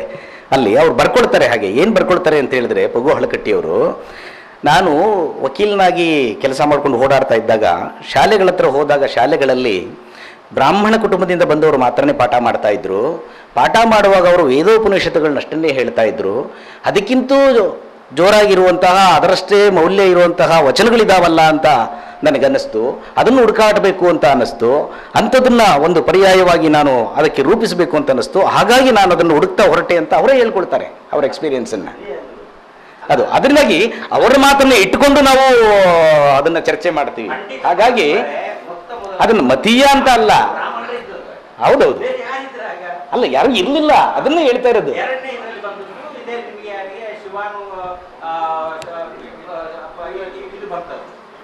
ಅಲ್ಲಲ್ಲ, ಸೊ ಅದರ ಪರಿಣಾಮವೇ ಇವತ್ತು ಕೂಡ ಆ ಪರಿಣಾಮವನ್ನು ನಾವು ಅನುಭವಿಸಬೇಕಾಗಿಲ್ಲ ಅಂತ ಹೇಳೋದು ಅಷ್ಟೇ, ಬೇರೆ ಇನ್ನೇನಿಲ್ಲ. ಅವತ್ತಾಗಿದೆ, ಅವತ್ತಾಗೋ ದೊಡ್ಡ ಕೆಲಸವೇ ಆಗಿದೆ, ಯಾರು ಇಲ್ಲ ಅಂತ ಹೇಳಕ್ ಬರೋದಿಲ್ಲ. ಅಭಯ್ ಕುಮಾರ್ ಹೇಳಿದಂಗೆ ಅದು ಪೂರ್ವಕವಾಗಿ ಏನಿಲ್ಲ. ಹೇಳಿ. ವಿದೇಶಿಯರು ಈ ದೇಶಕ್ಕೆ ಏನು ಬಂದಾಗ ಅವ್ರು ಯಾವ ಮತೀಯ ಏನು ಇರಲಿಲ್ಲ ಅಂತ ನಾನು ಅನ್ಕೊಳ್ತೀನಿ. ಯಾಕಂದ್ರೆ ಅವರು ಸಂಪಾದನೆ ಸಂಗ್ರಹ ಮಾಡಿದ ಜೈಮಿನಿ ಭಾರತ ಆಗಿರ್ಬೋದು, ಕುಮಾರವ್ಯಾಸ, ಇವರೆಲ್ಲ ಅವ್ರು ತಮ್ದು ಯಾವುದೋ ಒಂದು ಕೆಲಸದ ಜೊತೆಗೆ ಈ ಕೆಲಸಗಳು ಮಾಡಿದಾಗ ನಮಗೆ ಇದ್ರ ಸಾಹಿತ್ಯ ಇದೆ ಅಂತ ಗೊತ್ತಾಯ್ತೇ ಹೊರತು ಅವ್ರು ಈ ಕೆಲಸ ಮಾಡದೆ ತಮ್ದಷ್ಟೇ ಮಾಡ್ಕೊಂಡು ಹೋಗಿದ್ರೆ ನಮಗೆ ಈ ಜೈಮಿನಿ ಭಾರತ ಆಗ್ಲಿ ಕುಮಾರ ಇಲ್ಲ ಇಲ್ಲ ಇಲ್ಲ ಗುರುವೇ, ಒಂದ್ಸರಿ ಹೊಸಗನ್ನಡ ಅರುಣೋದಯ ಪುಸ್ತಕವನ್ನು ದಯಮಾಡಿ ಓದಬೇಕಾಗಿ ಕೋರಿಕೆ. ಹೇಳಿ ಅಲ್ಲ, ಏನಾದರೂ ಹೇಳಿ, ನೀವು ಗ್ರಂಥ ವಿವರಣೆ ಅಂತ ಆದರೂ ಹೇಳಿ. ಅದನ್ನು ಕ್ರಿಯೇಟ್ ಮಾಡಿದ್ರು ವೆಂಕಟೇಶ್ ಮೂರ್ತಿ ಅಲ್ಲ. ವೆಂಕಟೇಶ್ ಮೂರ್ತಿ ಅವರು ಇವತ್ತಿಗೆ ಅನುಸಂಧಾನಕ್ಕೆ ಬೇಕಾದಂಥ ಮಾರ್ಗವನ್ನು ಹಿಡಿದಿದ್ದಾರೆ ಅಂತ ಹೇಳೋದು, ಅಥವಾ ನಮಗೆ ಬೇಕಾದಂಥ ಮಾರ್ಗವನ್ನು ಇಟ್ಕೊಂಡಿದ್ದೀವಿ ಅಂತೇಳಿ. ಅದಕ್ಕೆ ಅದೊಂದು ಮಾದರಿ ಅಂತ ಕರೆದಿದ್ದು ನಾನು ಅದನ್ನು. ಅವರದೇ ಅಲ್ಲ, ನೀವು ಅದನ್ನೇ ಈ ಗ್ರಂಥ ಸಂಪಾದನೆಯ ತಾತ್ವಿಕ ತಿಳುವಳಿಕೆಯನ್ನು ಪಕ್ಕಕ್ಕಿಟ್ಟು ನೋಡಿದ್ರೆ ಅದು ನಮಗೆ ಬೇಕು ಅನ್ನಿಸ್ತದೆ. ಆ ತಾತ್ವಿಕ ತಿಳುವಳಿಕೆಯನ್ನೇ ಇಟ್ಕೊಂಡು ನೋಡಿದ್ರೆ ಇದು ಗ್ರಂಥ ಸಂಪಾದನೆ ಅಲ್ಲ ಅಂತ ಅನಿಸ್ತದೆ. ಅದರಿಂದಾಗಿ ಹಲವು ಬಹುತ್ವದ ಮಾದರಿಗಳನ್ನು ನಾವು ಧಿಕ್ಕರಿಸೋಕೆ ಬರಲ್ಲ ಅಂತ ನಾನು ಹೇಳ್ತಾ ಇರೋದು. ಈಗ ಅಭಯ್ ಸರ್ ಹೇಳಿದರು, ಅದು ಗದ್ಯದಲ್ಲಿರುವಂಥ ಒಂದು ಪದ್ಯದಲ್ಲಿ ಮಾಡಿದ ಒಪ್ಪಕ್ಕಾಗಲ್ಲ ಅಂತೇಳಿ. ಆದರೆ ನಮ್ಮ ಈ ಪರಂಪರೆಯಲ್ಲಿ ಬಂದವರೇ, ಶುದ್ಧ ಪಾಠ ಪಠ್ಯದ ಪರಂಪರೆಯಲ್ಲಿ ಬಂದವರೇ ಮೊದಲಿಗೆ ಅರ್ಥ ಮಾಡಿದ್ದೇನೆಂದ್ರು ಪದ್ಯದಲ್ಲಿರೋದನ್ನ ಗದ್ದಿಗೆ ತೊಗೊಂಬಂದರು. ಹೆಂಗೆ ಒಪ್ಪದೇ ಇರೋಕ್ಕಾಗತ್ತೆ? ಹಾಗೆ ಒಪ್ಪದೇ ಇರೋಕ್ಕಾಗಲ್ಲ, ಒಪ್ಪಬೇಕಾಗತ್ತೆ. ನನಗೆ ಇಷ್ಟ ಆಗುತ್ತೆ ಬಿಡುತ್ತೆ ಸೆಕೆಂಡ್ರಿ. ಒಂದು ಸಮುದಾಯ ಹೇಗೆ ಸ್ವೀಕರಿಸುತ್ತೆ ಅನ್ನೋಂಥದ್ದು ಬಹಳ ಮುಖ್ಯ ಒಂದು ಪಠ್ಯವನ್ನು ಅಂತ ಹೇಳಿ. ಹಾಗೆ ನೋಡಿದ್ರೆ ಹಂಗಿದೆ, ಹಸ್ತಪ್ರತಿಗಳಲ್ಲಿರುವಂಥದ್ದನ್ನ ಪ್ರಿಂಟಿಗೆ ತಂದಾಗಲೇ ಅದೇ ತಪ್ಪು ಅಂತ ಹೇಳಬೇಕಾಗತ್ತೆ ನಿಮ್ಮ ಪ್ರಕಾರ ಹೋದರೆ. ಹಾಗಲ್ಲ ಅದು ಅಂತೇಳಿ. ಆ್ಯಕ್ಚುಲಿ ಹೇಳಿ ಸರ್. ಅಲ್ಲ, ನಿಜ, ನಿಮ್ಮ ಮಾತು ನಿಜ. ಕನಕನನ್ನು ಓದುವಾಗ ನಾನು ಕನಕನ ಪಠ್ಯಗಳ ಸಂಪಾದನೆಯ ಸಾಂಸ್ಕೃತಿಕ ರಾಜಕಾರಣವನ್ನು ಕುರಿತು ಮಾತನಾಡುವಾಗ ಕೂಡ ಇದೇ ಪ್ರಶ್ನೆ ನನಗೆ ಎದುರಾಗಿದ್ದು. ಆ್ಯಕ್ಚುಲಿ ಕನಕನನ್ನು ನೋಡುವಾಗ ಕೂಡ ನಾವು ಬರೀ ಉಡುಪಿಯ ಆ ಕೇಂದ್ರದಲ್ಲಿ ಮಾತ್ರವೇ ನೋಡಿಕೊಡುದು ಕನಕನನ್ನು. ಆ್ಯಕ್ಚುಲಾಗಿ ನೀವು ಹೇಳಿದ್ರಲ್ಲ, ಇತರೆ 3 ಪಠ್ಯಗಳೇನಿದೆ, ಆ 3 ಪಠ್ಯಗಳು ಆ ಕಾಂಟ್ರಡಿಕ್ಷನ್ನ ಬೇರೆ ರೀತಿ ಪ್ರೆಸೆಂಟ್ ಮಾಡ್ತಾ ಇದ್ದಾವೆ. ಒಂದು. ಎರಡನೇದು, ಅವನು ಬಹಳ ದೊಡ್ಡ ಪ್ರಯಾಣ ಇದೆ ಆ್ಯಕ್ಚುಲಾಗಿ ಕನಕನದು. ಅವನ ಕಾವ್ಯಗಳಲ್ಲಿ ಮತ್ತು ಅವನ ಕೀರ್ತನೆಗಳಲ್ಲಿ ಅದು ಮೆನ್ಷನ್ ಆಗ್ತಾ ಹೋಗುತ್ತೆ, ಅವನು ಎಲ್ಲೆಲ್ಲಿ ಓಡಾಡಿದ್ದಾನೆ ಅನ್ನೋಂಥದ್ದೆಲ್ಲವೂ ಕೂಡ. ಅದನ್ನು ಒಂದು ಪಟ್ಟಿ ಮಾಡಿಬಿಟ್ರೆ ಅವನು ದಕ್ಷಿಣ ಭಾರತದಿಂದ ಉತ್ತರ ಭಾರತದ ಕೆಲವು ಜಾಗಗಳ ತನಕ ಅವನು ಓಡಾಡಿದ್ದಾನೆ. ಆ್ಯಕ್ಚುಲಾಗಿ ಓಡಾಡ್ತಾ ನನಗೆ ಅನಿಸಿದ್ದೇನು ಅಂತ ಹೇಳಿದ್ರೆ, ಅವನು ಯಾವುದೋ ಒಂದು ಏನು ಕೇಶವನ ಪರವಾಗಿ ಮಾತ್ರ ಅಲ್ಲ ಇರುವಂಥದ್ದು ಆ್ಯಕ್ಚುಲಾಗಿ. ಸೊ ಇಲ್ಲ, ದೈವನ ಬಿಡಿ, ದೈವನ ಬಿಟ್ಟು ಒಂದು ಸಾಮಾಜಿಕ ಸನ್ನಿವೇಶ ಇದೆಯಲ್ಲ, ಆ ಸನ್ನಿವೇಶದ ರಾಜಕಾರಣವನ್ನು ನಿಭಾಯಿಸ್ತಾ ಇದ್ದಾನೆ ಅಂತ ನನಗನ್ಸೋದು ಆ್ಯಕ್ಚುಲಾಗಿ. ಆ ರಾಜಕಾರಣವನ್ನು ಯಾಕೆ ನಿಭಾಯಿಸಕ್ಕೆ ಹೊರಟ ಅವನು?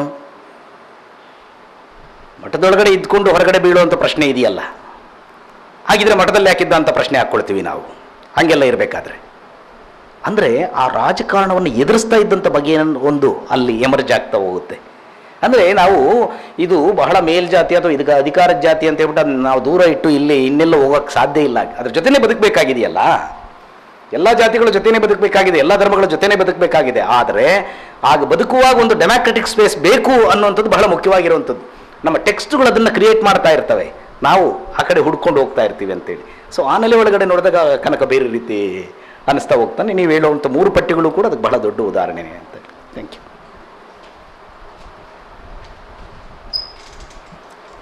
ಸ್ನೇಹಿತರೆ, ಡಾಕ್ಟರ್ ಚಲಪತಿ ಕನ್ನಡ ಗ್ರಂಥ ಸಂಪಾದನೆ ಹೊಸ ಮಾದರಿಗಳು ಅಂತಕ್ಕಂಥ ವಿಷಯಕ್ಕೆ ಸಂಬಂಧಪಟ್ಟಂತೆ ಭಾಳ ಹೆಚ್ಚು ವಿಷಯಗಳನ್ನು ನಮ್ಮ ಜೊತೆಯಲ್ಲಿ ಪ್ರಸ್ತಾಪ ಮಾಡಿದ್ದಾರೆ. ಚಲಪತಿಯವರ ಮಾತುಗಳನ್ನೇ ಆಧರಿಸಿಕೊಂಡು ಕೆಲವು ಭಾಳ ಮುಖ್ಯವಾದಂಥ ಪ್ರಶ್ನೆಗಳು ಕೂಡ ನಮಗೆ ಇಲ್ಲಿ ಬಂದದ್ದು ಕೂಡ ನೀವು ಗಮನಿಸ್ತೀರಿ. ಅಂದರೆ ಮೊದಲಿಗೆ ಚಲಪತಿಯವರ ಹೊಸ ಮಾದರಿಗಳಿಗೆ ಸಂಬಂಧಪಟ್ಟಂತೆಯೇ ಕೆಲವು ಅಭಿಪ್ರಾಯಗಳನ್ನು ಹಂಚಿಕೊಳ್ಬೋದು ಅಂತ ಅನ್ನಿಸ್ತದೆ ಅಂತ. ಈ ನೋಡಿ, ಧನಂಜಯವರು ಎತ್ತಿದಂಥ ಪ್ರಶ್ನೆ, ಮೊದಲ ಗ್ರಂಥ ಸಂಪಾದನಾಕಾರರೆಲ್ಲರನ್ನೂ ನಾವು ಚೂರು ಅನುಮಾನದಿಂದ ನೋಡೋದು ಸರಿಯೇ ಅಂತ.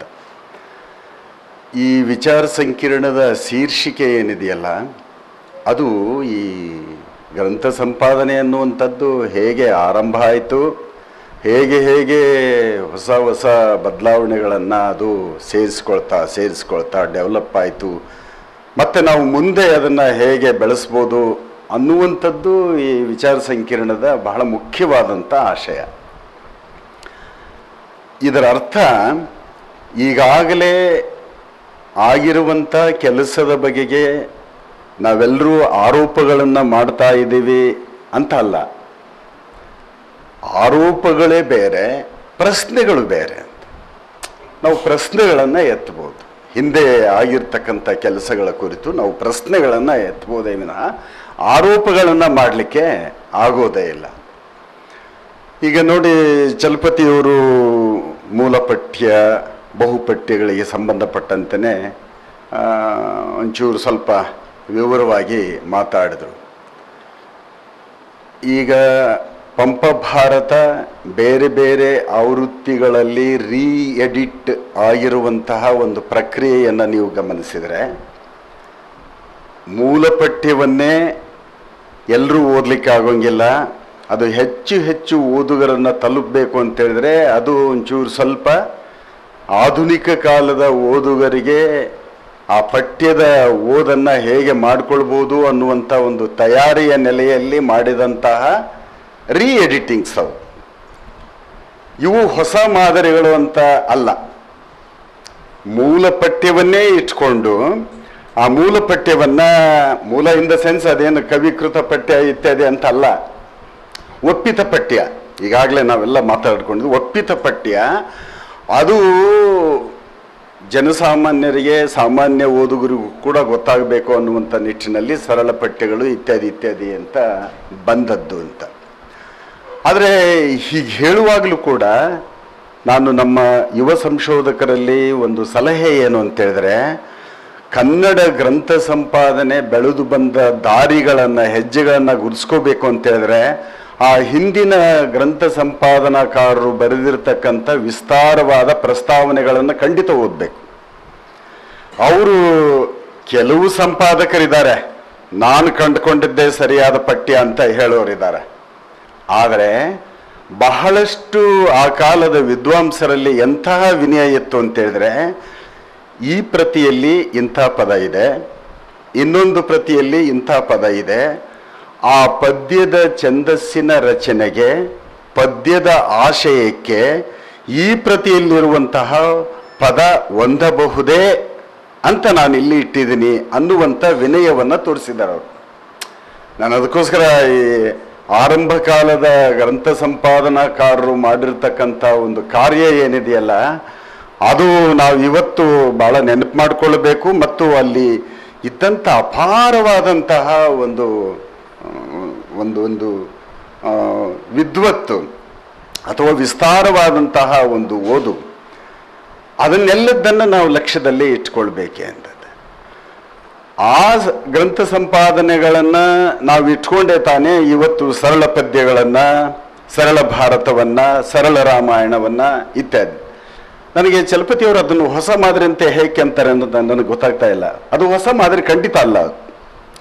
ನಮ್ಮ ಟ್ರೆಡಿಷನಲ್ಲೇ ಇರುವಂತಹ ಪಾರಂಪರಿಕ ಮಾದರಿಯನ್ನೇ ಆಧರಿಸಿದಂತಹ ಒಂದು ಹೆಚ್ಚು ಹೆಚ್ಚು ಓದುಗರಿಗೆ ತಲುಪಲಿ ಅನ್ನುವಂತಹ ಕಾರಣದಿಂದ ಮಾಡಿಕೊಂಡಂತಹ ಒಂದು ಮಾರ್ಪಾಟು. ಅದು ಮಾರ್ಪಾಟು, ಹೊಸ ಮಾದರಿ ಅಲ್ಲ, ಹೊಸ ಮಾದರಿ ಅಲ್ಲ, ಮಾರ್ಪಾಟು.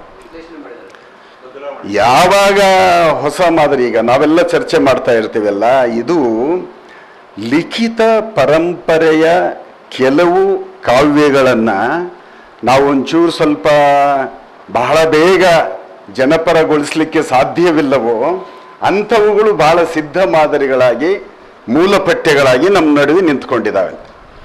ಈಗ ಅದೇ ಸರ್ವಜ್ಞನನ್ನು ತಗೊಳ್ಳಿ ನೀವು. ಸರ್ವಜ್ಞ ಹೆಸರಿನ ಮೇಲೆ ಎಷ್ಟು ಪದ್ಯಗಳು ರಚನೆಯಾಗಿದ್ದಾವೆ, ವಿದ್ವಾಂಸರೆಲ್ಲ ಅದನ್ನು ಪತ್ತೆ ಮಾಡಿ ಹಚ್ಚಿದ್ದಾರೆ ಅಂತ. ಸರಳವಾಗಿರುವಂಥದ್ರಲ್ಲಿ ಜನ ಸಮುದಾಯ ಏನಿದೆಯಲ್ಲ ಅದು ತಮಗೆ ಬೇಕಾದಂಥ ವಿಚಾರಗಳನ್ನೆಲ್ಲ ಅದಕ್ಕೆ ಹಾಕ್ತಾ ಹೋಗಿದ್ದಾರೆ. ಈವನ್ ಬಸವಣ್ಣವರ ವಚನಗಳಲ್ಲೂ ಕೂಡ ಬಸವಣ್ಣನವು ಯಾವುವು, ಬೇರೆಯವರು ರಚನೆ ಮಾಡಿದ್ವಿ ಯಾವುವು ಅಂತನ್ನುವಂಥದ್ದನ್ನು ಪ್ರತ್ಯೇಕಿಸಿ ಹೇಳೋದಕ್ಕೆ ಸಾಧ್ಯವಿರಲಾರದಂತಹ ಒಂದು ಸಾಹಿತ್ಯ ರಚನೆ ಅದು ಅಂತ. ಸೊ ಆ ಕಾರಣಕ್ಕೆ ಹಳೆಯ ಪಠ್ಯಗಳನ್ನು ನಮ್ಮ ಹೊಸ ತಲೆಮಾರಿನ ವಿದ್ಯಾರ್ಥಿಗಳು ಓದೋದಕ್ಕೆ ಅನುಕೂಲ ಆಗಲಿ ಅನ್ನುವಂಥ ನಿಟ್ಟಿನಲ್ಲಿ ನಡೆದಂಥ ಪಠ್ಯದ ಬೇರೆ ಬೇರೆ ಮಾದರಿಗಳನ್ನು ಇಟ್ಕೊಂಡು ನಾವು ಅದನ್ನು ಹೊಸ ಮಾದರಿ ಅಂತ ಅಂದ್ಕೊಳ್ಳೋದಕ್ಕಿಂತ ಹೊಸ ಮಾದರಿಗಳ ಬಗ್ಗೆ ನಾವು ವಿಚಾರ ಮಾಡೋದು ಸ್ವಲ್ಪ ಅಗತ್ಯ ಅಂತ ನನಗೆ ಅನ್ನಿಸ್ತದೆ. ಚಲಪತಿಯವರು ಪಠ್ಯಕ್ರಮದ ಪಠ್ಯ ಸಂಪಾದನೆಯ ಮಾದರಿಗಳನ್ನು ಕೂಡ ಪ್ರಸ್ತಾಪ ಮಾಡಿದರು ಅಂತ.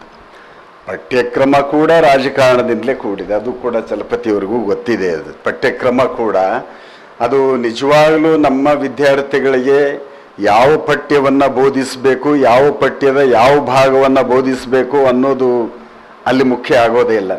ಅದರ ಬದಲಿಗೆ ಯಾರ್ಯಾರು ಎಡಿಟ್ ಮಾಡಿದಂಥದ್ದು ಅಲ್ಲಿ ಸೇರಬೇಕು, ಯಾರದ ಕವನ ಸಂಕಲನ ಅಥವಾ ಕವಿತೆ ಅಲ್ಲಿ ಸೇರಬೇಕು, ಇತ್ಯಾದಿ ಇತ್ಯಾದಿ ಒಂಥರ ಮಿಕ್ಸ್ಚರ್ ಇದ್ದಂಗಿದೆ ಅದಂತ ಪಠ್ಯಕ್ರಮ. ಆಧುನಿಕ ಪಠ್ಯಕ್ರಮ ಏನಿದೆಯಲ್ಲ ಒಂಥರ ಮಿಕ್ಸ್ಚರ್ ಅದಂಥದ್ದು. ಸೊ ಆ ಮಾದರಿಯನ್ನು ಕೂಡ ನಾವು ಇಟ್ಕೊಂಡು ನಾವು ವಿಚಾರ ಮಾಡುವಾಗ ಏನೆಲ್ಲ ಇರಬೇಕು ಅನ್ನುವಂಥದ್ರ ಕುರಿತು ಒಂಚೂರು ಚರ್ಚೆ ಆಗಬೇಕು. ನಮ್ಮ ವಿದ್ಯಾರ್ಥಿಗಳಿಗೆ ನಿಜವಾಗ್ಲೂ ಬೇಕಾದದ್ದೇನು, ಆ ಪಠ್ಯಗಳು ಹೇಗಿರಬೇಕು, ಏನೇನು ಮಾಹಿತಿಗಳನ್ನು ಏನೇನು ಅಂಶಗಳನ್ನು ಒಳಗೊಂಡಿರಬೇಕು ಅನ್ನುವಂಥದ್ದು ಚರ್ಚೆ ಆಗಬೇಕಾದಂತಹ ಒಂದು ವಿಚಾರ ಅಂತ. ಅದಕ್ಕೋಸ್ಕರ ಗೆಳೆಯರೇ, ಮೂಲ ಪಠ್ಯ ಅಥವಾ ಸಿದ್ಧ ಪಠ್ಯ ಅಥವಾ ಸಿದ್ಧಪಾಠ ಮೂಲಪಾಠ ಅಂತ ನಾವು ಓದ್ಕೊಳ್ಳುವಾಗಲೂ ಕೂಡ ಆ ಸಂದರ್ಭಕ್ಕೆ ಆ ಪದ್ಯದ ರಚನೆಗೆ ಒಂಚೂರು ಹೊಂದಬಹುದಾದಂತಹ ಒಂದು ಪಾಠ ಅಂತ ನಮ್ಮವರು ವಿಚಾರ ಮಾಡಿದಾರೆಯೇ ವಿನಃ ನನ್ನ ಮಾತನ್ನು ಹೇರಬೇಕು ಅಂತನ್ನುವಂಥದ್ದು ಬಹುಶಃ ನನಗನ್ಸೋ ಮಟ್ಟಿಗೆ ವಚನಗಳ ಕಾಲಕ್ಕೆ ಆರಂಭ ಆಗಿದೆ. ವಚನಗಳ ಕಾಲಕ್ಕೆ ಭಾಳ ಸರಳ ರಚನೆಗಳಲ್ಲ, ಅಲ್ಲಿ ನಮ್ಮ ವಿಚಾರಗಳಲ್ಲಿ ಸೇರ್ಪಡೆಯಾಗಬೇಕು. ಎಷ್ಟೋ ಬೇರೆ ಬೇರೆ ಸಮುದಾಯದ ಅಭಿಪ್ರಾಯಗಳನ್ನು ಕೂಡ ಬಸವಣ್ಣನ ಹೆಸರಿಗೆ ತಳುಕು ಹಾಕಿರ್ತಕ್ಕಂಥ ಪ್ರಯತ್ನಗಳು ಕೂಡ ನಮ್ಮ ನಡುವೆ ನಡೆದಿದ್ದಾವೆ. ಮತ್ತು ಕನಕದಾಸರ ಕೀರ್ತನೆಗಳನ್ನು, ಪುರಂದರದಾಸರ ಕೀರ್ತನೆಗಳನ್ನು ಅವ್ರದ್ದು ಇವರಿಗೆ ಇವ್ರದ್ದು ಅವರಿಗೆ ಮಾಡುವಂಥ ಪ್ರಯತ್ನಗಳು ಈಗೀಗ ಗೊತ್ತಾಗಕತ್ತಿದ್ದಾವೆ. ಅವು ಹೊಸ ಓದಿನ ಪರಿಣಾಮದಿಂದ ಅವು ಗೊತ್ತಾಗಲಿಕ್ಕೆ ಹತ್ತಿದ್ದಾವೆ ಅಂತ. ನಮ್ಮ ಕೊನೆಯ ಸಲಹೆ ಅಥವಾ ಒಂದು ಸಲಹೆ ಏನು ಅಂತ ಹೇಳಿದ್ರೆ, ಇಂಥ ಪ್ರಶ್ನೆಗಳು ನಿಮ್ಮ ತಲೆಯಲ್ಲಿ ಪ್ರವೇಶ ಆಗಲಿ, ಅದಕ್ಕೆ ಉತ್ತರ ಸಿಗಬೇಕಾಗಿಲ್ಲ, ಉತ್ತರ ಇವತ್ತೇ ಬೇಕು ಅಂತ ಏನಿಲ್ಲ ಅಂತ. ಜನಪದದ ಪಠ್ಯವೊಂದು ನಾನಾ ಅವತಾರಗಳನ್ನು ತಾಳಿಕೊಳ್ಳುವ ಬಗೆ ಬೇರೆ ಜನಪದದ ಪಠ್ಯ, ಆದರೆ ಅದು ಒಂದು ಸ್ವತಂತ್ರ ಪಠ್ಯವಾಗಿಯೇ ನಿರ್ಮಾಣಗೊಂಡರೂ ಆಶ್ಚರ್ಯ ಇಲ್ಲ ಅಂತ. ಆದರೆ ಲಿಖಿತ ಸಂಪ್ರದಾಯದ ಒಂದು ಪಠ್ಯಕ್ಕೆ ನಾವು ಬಂದಾಗ ಅಲ್ಲಿ ಸ್ವಲ್ಪ ರಿಜಿಡ್ ಆಗಿರ್ತದೆ, ರಚನೆ ಇತ್ಯಾದಿಗಳೆಲ್ಲವೂ ಕೂಡ ರಿಜಿಡ್ ಆಗಿರ್ತವೆ. ಅಲ್ಲಿ ಅದು ಇದು ಕೈಯಾಡಿಸೋದು ಬಹಳ ಕಷ್ಟದ್ದಿರ್ತದೆ ಅನ್ನುವಂಥ ಸಂಗತಿಗಳು ಕೂಡ ನಮಗೆ ಗೊತ್ತಿರಲಿ. ಅದಕ್ಕಿಂತಲೂ ಬಹಳ ಮುಖ್ಯವಾಗಿ ನಮ್ಮ ಆರಂಭ ಕಾಲದ ಗ್ರಂಥ ಸಂಪಾದನಾಕಾರರು ಏನಿದಾರಲ್ಲ, ಅವರು ಮಾಡಿರುವಂಥ ಪ್ರಾಮಾಣಿಕವಾದಂಥ ಪ್ರಯತ್ನದ ಕುರಿತು ನಮಗೆ ಒಂದು ಪ್ರೀತಿ ಇರಲಿ. ಏನೇನು ಮಾಡದೆ ಬಿಟ್ಟಿದ್ದಾರೆ ಅನ್ನುವಂಥದ್ರ ಬಗ್ಗೆ ನಮಗೆ ಒಂಚೂರು ಸ್ವಲ್ಪ ಎಚ್ಚರ ಇರಲಿ. ಇದುವರೆಗೆ ಕನ್ನಡ ಗ್ರಂಥ ಸಂಪಾದನೆಯ ಹೊಸ ಮಾದರಿಗಳು ಎಂಬ ವಿಷಯದ ಬಗ್ಗೆ ಅನೇಕ ವಿಚಾರಗಳನ್ನು ನಮ್ಮೊಂದಿಗೆ ಹಂಚಿಕೊಂಡ ಡಾಕ್ಟರ್ ಚಲಪತಿ ಆರ್ ಇವರಿಗೆ ಶಾಸ್ತ್ರೀಯ ಕನ್ನಡ ಅತ್ಯುನ್ನತ ಅಧ್ಯಯನ ಕೇಂದ್ರ ಮತ್ತು SVP ಕನ್ನಡ ಅಧ್ಯಯನ ಸಂಸ್ಥೆಯ ಪರವಾಗಿ ಹೃತ್ಪೂರ್ವಕ ಧನ್ಯವಾದಗಳನ್ನು ಸಮರ್ಪಿಸುತ್ತಿದ್ದೇನೆ. ಇವರಿಗೆ ನೆನಪಿನ ಕಾಣಿಕೆಯಾಗಿ ಕಡತವನ್ನು ನೀಡಬೇಕೆಂದು SVP ಕನ್ನಡ ಅಧ್ಯಯನ ಸಂಸ್ಥೆಯ ಅಧ್ಯಕ್ಷರಾದ ಡಾಕ್ಟರ್ ಅಭಯ್ ಕುಮಾರ್ ಕೆ ಇವರನ್ನು ವಿನಂತಿಸಿಕೊಳ್ಳುತ್ತಿದ್ದೇನೆ.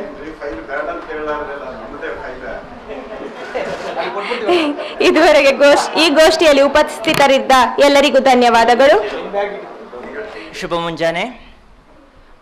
ಈ ಹೊತ್ತಿನ ವಿಶೇಷ ಗೋಷ್ಠಿ ಅಂತಲೇ ಹೇಳಬೇಕು. ಇದುವರೆಗೂ ನಮ್ಮ ಜೊತೆ ಮಾತನಾಡಿದಂತಹ ಎಲ್ಲ ಸಂಪನ್ಮೂಲ ವ್ಯಕ್ತಿಗಳು ಪುರುಷರು. ಈಗ ನಮ್ಮ ಜೊತೆ ಮಾತನಾಡ್ತಾ ಇರುವಂಥವರು ಮಹಿಳೆಯರು. ವಿಶೇಷ ಸ್ಥಾನ ಯಾಕೆ ಅಂತ ಹೇಳಿದ್ರೆ, ಬರಬೇಕಾದಂತಹ ಗಾಯತ್ರಿ ನಾವಡ ಮೇಡಮ್ ಅವರು ಬರಲಿಲ್ಲ. ಆ ಕಾರಣಕ್ಕಾಗಿ ಪ್ರಾತಿನಿಧ್ಯವನ್ನು ಪ್ರತಿನಿಧಿಸುವಂತಹ ನೆಲೆಯಲ್ಲಿ ಇವತ್ತು ನಮ್ಮ ಜೊತೆ ಸೇರ್ಕೊಳ್ತಾ ಇದ್ದಾರೆ ಡಾಕ್ಟರ್ ಗೀತಾ ವಸಂತ್ರವರು. ನಿಮಗೆಲ್ರಿಗೂ ಅವ್ರ ಬಗ್ಗೆ ಗೊತ್ತಿದೆ. ಕನ್ನಡದ ಯುವ ಪ್ರತಿಭೆ ಅಂತಲೇ ಹೇಳ್ಬೋದು ಅವರನ್ನು ವೇದಿಕೆಗೆ ಸ್ವಾಗತಿಸ್ತಾ ಇದ್ದೀನಿ. ಅವರು ವೇದಿಕೆಗೆ ಬರಬೇಕಾಗಿ ವಿನಂತಿ. ಅದೇ ಥರ ನಮ್ಮ ವಿಭಾಗದ ಪ್ರಾಧ್ಯಾಪಕರು ಮತ್ತು CALನ ಎಲ್ಲ ಸದಸ್ಯರು ಮತ್ತು ಯೋಜನಾಧಿಕಾರಿಗಳಾದಂತಹ ಡಾಕ್ಟರ್ ದುರ್ಗಾದಾಸ್ ಸರ್ ಅವರು, ರಾಮಮೂರ್ತಿ ಸರ್ ಅವರು ಎಲ್ಲರೂ ಸಹ ಇಲ್ಲಿ ಸೇರಿದ್ದೀರಾ. ನಿಮಗೆಲ್ಲರಿಗೂ ಸಹ ಆತ್ಮೀಯವಾದಂತಹ ಸ್ವಾಗತ. ಡಾಕ್ಟರ್ ಗೀತಾ ವಸಂತ್ರವರು ಕನ್ನಡದಲ್ಲಿ ಕತೆ, ಕವನ, ಅದರ ಜೊತೆಗೆ ಸಂಶೋಧನೆಗಳನ್ನು ಅತ್ಯಂತ ಉತ್ಸಾಹದಿಂದ ನಡೆಸ್ತಾ ಇರುವಂಥವರು. ಇವರು ತುಮಕೂರು ವಿಶ್ವವಿದ್ಯಾನಿಲಯದ ಘಟಕ ಕಾಲೇಜಿನಲ್ಲಿ ಸಹಾಯಕ ಪ್ರಾಧ್ಯಾಪಕರಾಗಿ ಕಾರ್ಯನಿರ್ವಹಿಸ್ತಾ ಇದ್ದಾರೆ. ಅದರ ಜೊತೆಗೆ ಇವರು ಸ್ವತಂತ್ರ ಪೂರ್ವ ಕಾಲಘಟ್ಟದ ಕಾದಂಬರಿ ಮತ್ತು ಕಥೆಗಳಲ್ಲಿ ಮಹಿಳಾ ದೃಷ್ಟಿಕೋನದ ಚಿಂತನಾಧಾರೆಗಳ ಬಗ್ಗೆ ಅಧ್ಯಯನವನ್ನು ನಡೆಸಿದ್ದಾರೆ. ಅವರ ಡಿಲಿಟ್ ಪದವಿ ಬೇಂದ್ರೆಯವರ ಸಾಹಿತ್ಯ ವಿರಾಟ್ ಸ್ವರೂಪ ಏನಿದೆ ಅದರಲ್ಲಿ ತುಮಕೂರು ವಿಶ್ವವಿದ್ಯಾನಿಲಯದಿಂದ ಪಡ್ಕೊಂಡಿದ್ದಾರೆ. ಇದೆಲ್ಲದರ ಜೊತೆಗೆ ಅವರು ಕಥೆಗಳನ್ನು, ಕಾದಂಬರಿಗಳನ್ನು, ಸಂಶೋಧನಾ ಲೇಖನಗಳನ್ನು 100ಕ್ಕೂ ಅಧಿಕ ಲೇಖನಗಳು ಪ್ರಕಟಗೊಳ್ತಾ ಇದೆ. ಅವರ ಕವಿತೆಯ ಲಾಲಿತ್ಯ ಮತ್ತು ಅವರ ಮಾತಿನಲ್ಲೂ ಸಹ ಪ್ರತಿ ಸರಿನೂ ನನಗೆ ಅನಿಸುವಂಥದ್ದು ಅವರ ಮಾತು ಯಾವತ್ತೂ ಸಹ ಕಾವ್ಯದ ಗುಣವನ್ನು, ಕವಿತ್ವದ ಗುಣವನ್ನು ಹೊಂದಿರುವಂಥದ್ದು. ಅವರು ಇವತ್ತು ನಮ್ಮ ಜೊತೆಗೆ ಕೀರ್ತನೆ ಸಾಹಿತ್ಯ ಸಂಪಾದನೆ, ತಾತ್ವಿಕತೆ ಅನ್ನುವಂತಹ ವಿಚಾರದ ಕುರಿತು ತಮ್ಮ ಪ್ರಬಂಧವನ್ನು ಮಂಡಿಸಲಿದ್ದಾರೆ. ನಿಮಗೆಲ್ಲರಿಗೂ ತುಂಬ ಏನಾಗುತ್ತೆ ಅಂತ ಹೇಳಿದ್ರೆ ಹೊಸ ಹೊಸ ಚಿಂತನಾ ಧಾರೆಗಳು ನಿಮ್ಮಲ್ಲಿ ವ್ಯಕ್ತ ಆಗಲಿಕ್ಕೆ ಅವರು ಸಹಕಾರಿ ಆಗ್ತಾರೆ ಅಂತ ಅಂದ್ಕೊಳ್ತಾ ಅವರನ್ನು ಈಗ ವೇದಿಕೆಗೆ ಮಾತನಾಡಲಿಕ್ಕೆ ಕರೀತಾ ಇದ್ದೀನಿ. ಮೇಡಮ್, ವೇದಿಕೆ ತಮಗಾಗಿ. ವೇದಿಕೆಯ ಮೇಲಿರುವ ಅಂತ ಹೇಳೋ ಹಾಗಿಲ್ಲ. ಎಲ್ರಿಗೂ ಶುಭ ಮುಂಜಾನೆ. ವೇದಿಕೆಯ ಎದುರಿಗಿರುವ ಎಲ್ಲ ವಿದ್ವಾಂಸರೇ ಹಾಗೂ ಆತ್ಮೀಯ ವಿದ್ಯಾರ್ಥಿಗಳೇ, ಕೊನೆಯ ದಿನ ಮಾತಾಡ್ತಾ ಇದ್ದೀನಿ ನಾನು. ಇದುವರೆಗೆ ಈಗಾಗಲೇ 2 ದಿನ ಗ್ರಂಥ ಸಂಪಾದನಾ ಲೋಕದ ದಿಗ್ಗಜರು, ಸಂಶೋಧನಾ ಕ್ಷೇತ್ರದ ದೊಡ್ಡ ದೊಡ್ಡ ವ್ಯಕ್ತಿಗಳು ಮಾತಾಡಿ ತೆರಳಿದ್ದಾರೆ. ಒಂದು ಹೇಳಬೇಕಂದ್ರೆ, ನಾನು ಗ್ರಂಥ ಸಂಪಾದನೆಯಲ್ಲಿ ಪಂಡಿತಳಲ್ಲ, ಗ್ರಂಥ ಸಂಪಾದನೆಯ ಅನುಭವ ಇದ್ದವಳಲ್ಲ. ನನ್ನ ತಿಳುವಳಿಕೆಯ ಮಿತಿಯಲ್ಲಿ ನಾನು ಕನ್ನಡ ಕೀರ್ತನ ಸಾಹಿತ್ಯ ಸಂಪಾದನೆಯ ತಾತ್ವಿಕತೆಯ ಬಗ್ಗೆ ಮಾತಾಡೋದಕ್ಕೆ ಇಷ್ಟಪಡ್ತೀನಿ. ಕೀರ್ತನೆ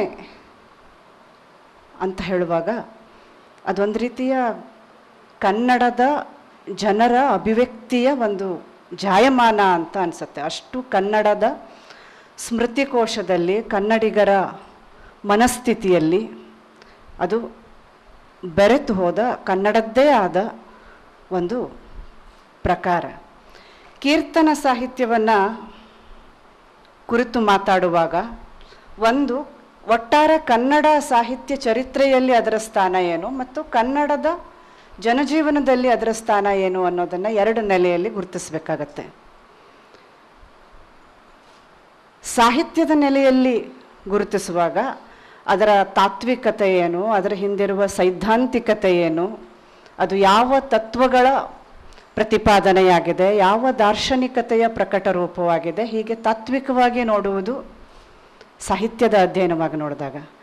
ಆದರೆ ಅದನ್ನು ಒಂದು ಜಾನಪದವನ್ನಾಗಿಯೂ ಕೂಡ ನೋಡುವ ಸಾಧ್ಯತೆ ಇದೆ. ಯಾಕಂದರೆ ಹಳ್ಳಿಗಳಲ್ಲಿ ಹಿಂದೆ ಸುಳಿದಾಡುತ್ತಿದ್ದ, ತಂಬೂರಿ ಹಿಡಿದು ಸುಳಿದಾಡುತ್ತಿದ್ದ ದಾಸಯ್ಯರ ಬಾಯಲ್ಲಿ, ಮನೆಯ ಗೃಹಿಣಿಯರ ಬಾಯಲ್ಲಿ, ಶ್ರಮಿಕರ ಸಂಜೆಗಳನ್ನು ತುಂಬಿಕೊಳ್ಳುತ್ತಾ ಇದ್ದ ಭಜನೆ ಪದಗಳಲ್ಲಿ, ಇವೆಲ್ಲದರಲ್ಲಿ ಹಾಸುಹೊಕ್ಕಾಗಿ ಅದು ನಮ್ಮ ಸಂಸ್ಕೃತಿಯ ಒಂದು ಭಾಗವೇ ಆಗಿಬಿಟ್ಟಿದೆ, ನಮ್ಮ ಅನುಭವಗಳ ಭಾಗವೇ ಆಗಿರೋದ್ರಿಂದ ಅದಕ್ಕೊಂದು ಜನಪದೀಯ ಆಯಾಮ ಕೂಡ ಇದೆ.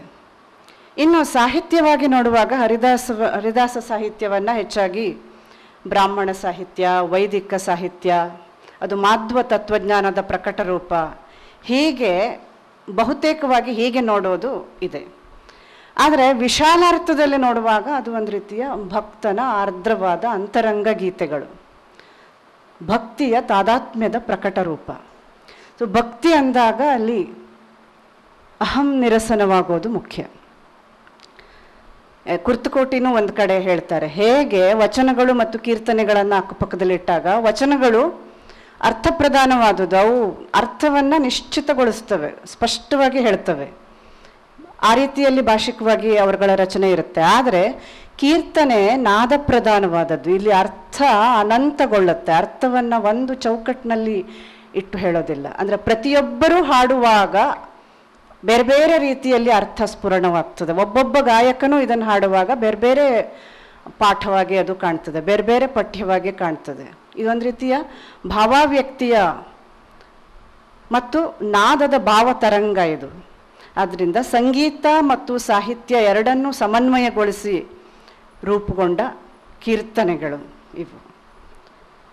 ಇನ್ನು ಇದು ಬರೀ ವೈದಿಕ ಸಾಹಿತ್ಯ ಅನ್ನುವ ನೆಲೆಯಿಂದ ಹೇಗೆ ಅದು ಬೇರೆ ರೀತಿಯ ಗ್ರಹಿಕೆಗಳಿಗೆ ಒಳಗಾಗ್ತಾ ಬಂದಿದೆ ಇದುವರೆಗೂ 15-16ನೇ ಶತಮಾನದಿಂದ 20ನೇ ಶತಮಾನದಲ್ಲಿ 21ನೇ ಶತಮಾನದವರೆಗೂ ಅದು ಹೇಗೆ ಬೇರೆ ಬೇರೆ ರೀತಿಯ ಆಯಾಮಗಳನ್ನು ಪಡ್ಕೋತಾ ಬಂದಿದೆ ಅಂತ ನೋಡೋದಾದರೆ, ಇದರ ಜಾತ್ಯತೀತ ಸ್ವರೂಪ ನಮಗೆ ಮೊದಲು ಮನದಟ್ಟು ಮಾಡ್ಕೋಬೇಕು ಅಂತ ಅನ್ಸುತ್ತೆ. ಇದು ವೈದಿಕ ಸಾಹಿತ್ಯ ಅಂತ ಅದಕ್ಕೆ ಫಿಕ್ಸ್ ಮಾಡುವಾಗ ಇಲ್ಲಿ ಅನೇಕ ಎಲ್ಲ ಜಾತಿ ಜನಾಂಗಗಳಿಗೆ ಸೇರಿದ ದಾಸರನ್ನು ನಾವು ನೋಡ್ತೀವಿ, ಮಹಿಳಾ ದಾಸರನ್ನು ನೋಡ್ತೀವಿ, ಮುಸ್ಲಿಂ ದಾಸರನ್ನು ನೋಡ್ತೀವಿ.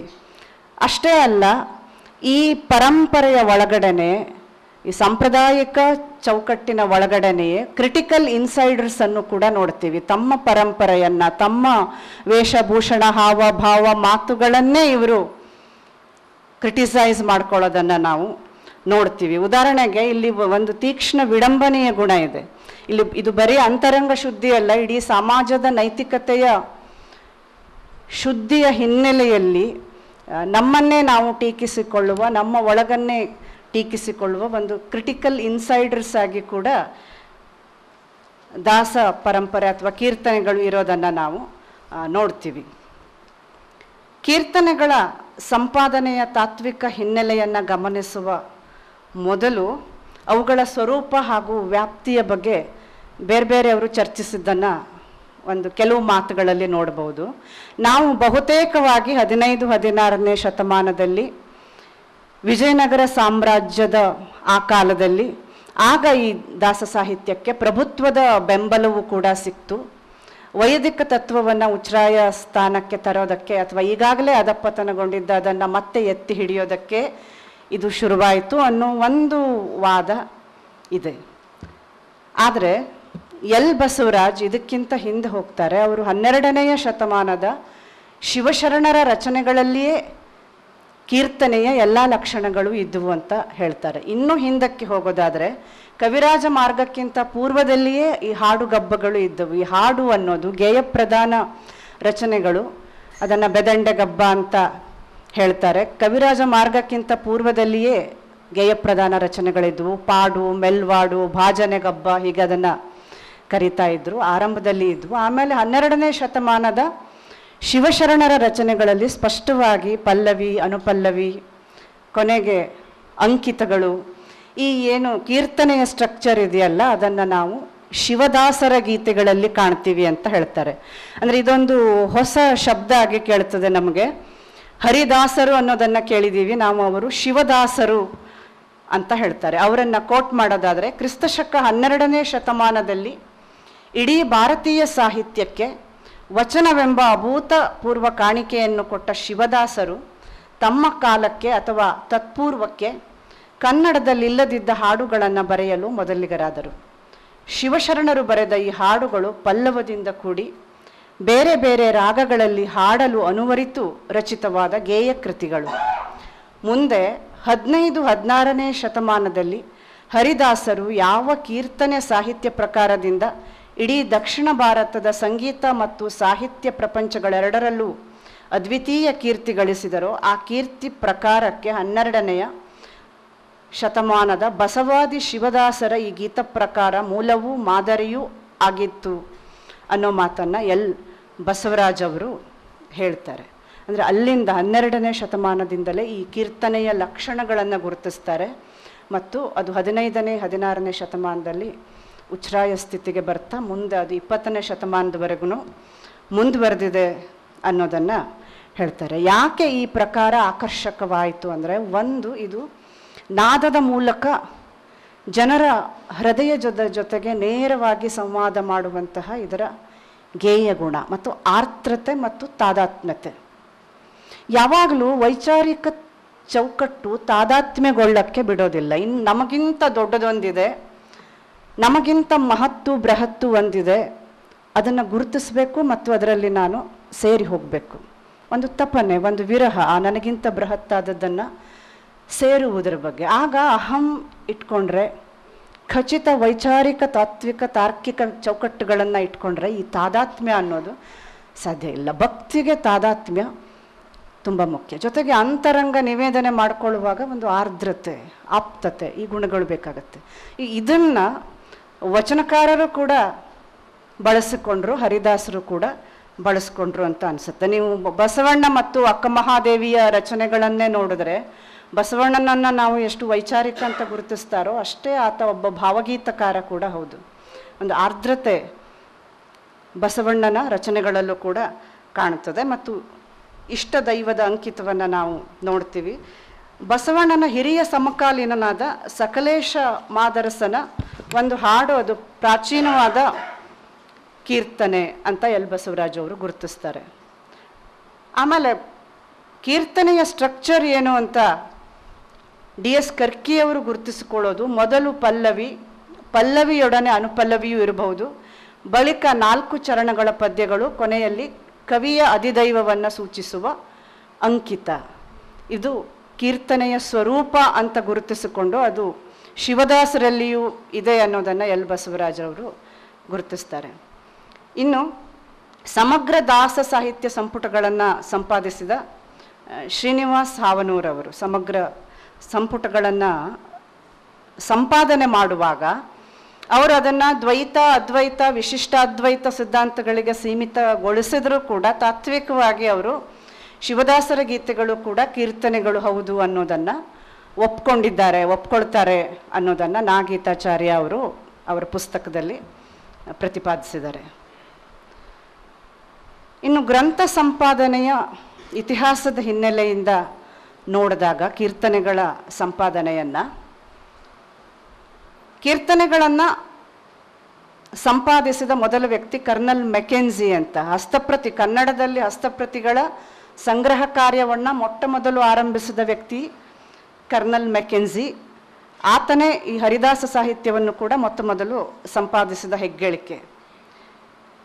ಐತಿಹಾಸಿಕವಾಗಿ ದಾಸರ ಕೀರ್ತನೆಗಳನ್ನು ಒಟ್ಟಾಗಿ ಪ್ರಕಟಿಸಿದವರು ಹರ್ಮನ್ ಮೊಗ್ಲಿಂಗ್. ದಾಸರ ಪದಗಳನ್ನು ಮಂಗಳೂರಿನಲ್ಲಿ ಕಲ್ಲಚ್ಚಿನಲ್ಲಿ ಇವರು ಪ್ರಕಟಿಸಿದರು. ಈ ವಿವರಗಳು ಇಂಡಿಯನ್ ಎಂಟಿಕ್ವರಿಯಲ್ಲಿ ಕಿಟೆಲ್ ಅವರು ನಮೂದಿಸಿದ್ದಾರೆ. ಅಂದರೆ ಮೊಟ್ಟ ಮೊದಲು ಕಲ್ಲಚ್ಚಿನಲ್ಲಿ ಮಂಗಳೂರಿನಲ್ಲಿ ದಾಸರ ಪದಗಳು ಪ್ರಕಟವಾಯಿತು. ಈ ಮಂಗಳೂರಿನ ಬಾಸಲ್ ಮಿಷನ್ ಸಂಸ್ಥೆ ಯಾವಾಗ 18ನೇ ಶತಮಾನದಲ್ಲಿ ಮುದ್ರಣಾಲಯವನ್ನು ಆರಂಭಿಸಿತೋ, ಬಿಬ್ಲಿಯೋಥೆಕಾ ಕರ್ನಾಟಿಕ ಅನ್ನೋ ಮಾಲಕೆಯ ಮೂಲಕ ಮೊಗ್ಲಿಂಗ್ ಅವರು ಕನ್ನಡದ ಪ್ರಾಚೀನ ಹಸ್ತಪ್ರತಿಗಳ ಪ್ರಕಟಣೆಗೆ ತೊಡಗುತ್ತಾರೆ. ಬೇರೆ ಬೇರೆ ಕಾವ್ಯಗಳು ಪ್ರಕಟಣೆಗೊಳ್ತವೆ. ಉದಾಹರಣೆಗೆ ಜೈಮಿನಿ ಭಾರತ, ತೊರವೆ ರಾಮಾಯಣ, ಇವುಗಳ ಕೆಲವು ಸಂಧಿಗಳು ಪ್ರಕಟಗೊಳ್ತವೆ. ಹಾಗೆಯೇ 1950ರಲ್ಲಿ ಕರ್ನಾಟಕದ ಹರಿದಾಸರ ಹಾಡುಗಳ ಸಂಕಲನವನ್ನು ದಾಸರ ಪದಗಳು ಎಂಬ ಶೀರ್ಷಿಕೆಯಲ್ಲಿ ಮೊಗ್ಲಿಂಗ್ ಹೊರತರ್ತಾರೆ. ಹೀಗೆ 18ನೇ ಶತಮಾನದ ನಂತರ ಇನ್ನೊಂದು ಇದು ಶುರುವಾಗುತ್ತೆ. ಅದೇನೆಂದರೆ, ಜನರ ಮಧ್ಯೆ ಇದ್ದ, ಈಗ ಕ್ಲಾಸಿಕಲ್ ಆದ ಕಾವ್ಯಗಳನ್ನು ಸಂಗ್ರಹಿಸಿದ್ದು ಒಂದು ಕಡೆ ಆದರೆ, ಇನ್ನೊಂದು ಕ್ಲಾಸಿಕಲ್ ಅಂತ ಅನ್ನಿಸಿಕೊಳ್ಳದ ಕೀರ್ತನೆಗಳು, ಕ್ರಿಸ್ತ ಗೀತೆಗಳು, ಸೂಫಿ ಹಾಡುಗಳು, ತತ್ವಪದಗಳು, ಜೈನ ಕೀರ್ತನೆಗಳು, ಇದನ್ನೆಲ್ಲ ಸಂಪಾದಿಸುವ ಕಾರ್ಯ ಕೂಡ ನಡೆಯಿತು ಅನ್ನೋದನ್ನು ನೋಡಬೇಕು. ಇನ್ನು ಕೀರ್ತನ ಸಾಹಿತ್ಯಕ್ಕೆ ಬೇರೆ ಒಂದು ರೀತಿಯ ಬೇಡಿಕೆ ಇತ್ತು. ಯಾಕಂದರೆ ಅದರ ಜನಪ್ರಿಯತೆಯಿಂದ ಒಂದಾದರೆ, ಇನ್ನೊಂದು ಅದನ್ನು ಹಾಡಾಗಿ ಭಜನೆಯಾಗಿ ಕೂಡ ಅತ್ಯಂತ ಜನಸಾಮಾನ್ಯರು ತಮ್ಮ ಜೀವನದ ಭಾಗವಾಗಿ, ತಮ್ಮ ಅಭಿವ್ಯಕ್ತಿಯ ಭಾಗವಾಗಿ ಬಳಸ್ತಾ ಇರೋದ್ರಿಂದ, ಇನ್ನೊಂದು ಅದು ಒಂದು ರೀತಿಯ ಧಾರ್ಮಿಕ ಆಚರಣೆಯ ಪ್ರಕ್ರಿಯೆಯಲ್ಲಿ ಕೂಡ ಅದನ್ನು ಬಳಸ್ಕೊತಾ ಇದ್ರು. ಇದು ಯಾಕೆ ಕ್ರಾಂತಿಕಾರಕ ಅಂತ ನಮ್ಗನ್ಸುತ್ತೆ ಅಂದರೆ, ಸಂಸ್ಕೃತ ಮಂತ್ರಗಳೇ ಪೂಜಾ ವಿಧಿವಿಧಾನಗಳಲ್ಲಿ ಬಳಕೆ ಆಗ್ತಾ ಇರುವಾಗ ಮೊಟ್ಟ ಮೊದಲ ಬಾರಿಗೆ ಹರಿದಾಸರು ಅದರಲ್ಲಿ ಕನ್ನಡದ ಕೀರ್ತನೆಗಳನ್ನು ತರ್ತಾರಲ್ಲ, ಅದು ಒಂದು ರೀತಿಯಲ್ಲಿ ಒಂದು ದೊಡ್ಡ ಚಲನೆ ಅಂತ ಅನ್ನಿಸ್ತದೆ. ಈ ಕಾರಣದಿಂದ ಧಾರ್ಮಿಕ ಸಾಹಿತ್ಯವಾಗಿಯೂ ಅದನ್ನು ನೋಡೋದಕ್ಕೆ ಆರಂಭವಾದಾಗ ಅದಕ್ಕೊಂದು ಬೇಡಿಕೆ ಇರೋದನ್ನು ಗಮನಿಸಿದ ಕೆಲವು ಸೆಟ್ಟರು ಬಳ್ಳಾರಿ ಮತ್ತು ಬೆಂಗಳೂರಿನಲ್ಲಿ ಅದನ್ನು ಮುದ್ರಿಸ್ತಾರೆ. ಲಾಭಕ್ಕಾಗಿ ಅನೇಕ ಹರಿದಾಸರ ಕೀರ್ತನೆಗಳ ಸಂಗ್ರಹಗಳು ತುಂಬ ಪ್ರಮಾಣದಲ್ಲಿ ಬರ್ತವೆ. ಆದರೆ ಇದರ ಸಮಸ್ಯೆ ಏನು ಅಂದರೆ ಅಲ್ಲಿ ಲಾಭದ ಉದ್ದೇಶ ಪ್ರಮುಖವಾಗಿತ್ತೆ ಹೊರತು ಅಲ್ಲಿ ಗ್ರಂಥ ಸಂಪಾದನೆಯ ಹಿಂದಿನ ತಾತ್ವಿಕತೆ, ಕ್ರಮಬದ್ಧತೆ, ಉನ್ನತ ವಿಮರ್ಶೆ ಇಂಥವಕ್ಕೆ ಅಷ್ಟು ಅವಕಾಶ ಇರಲಿಲ್ಲ.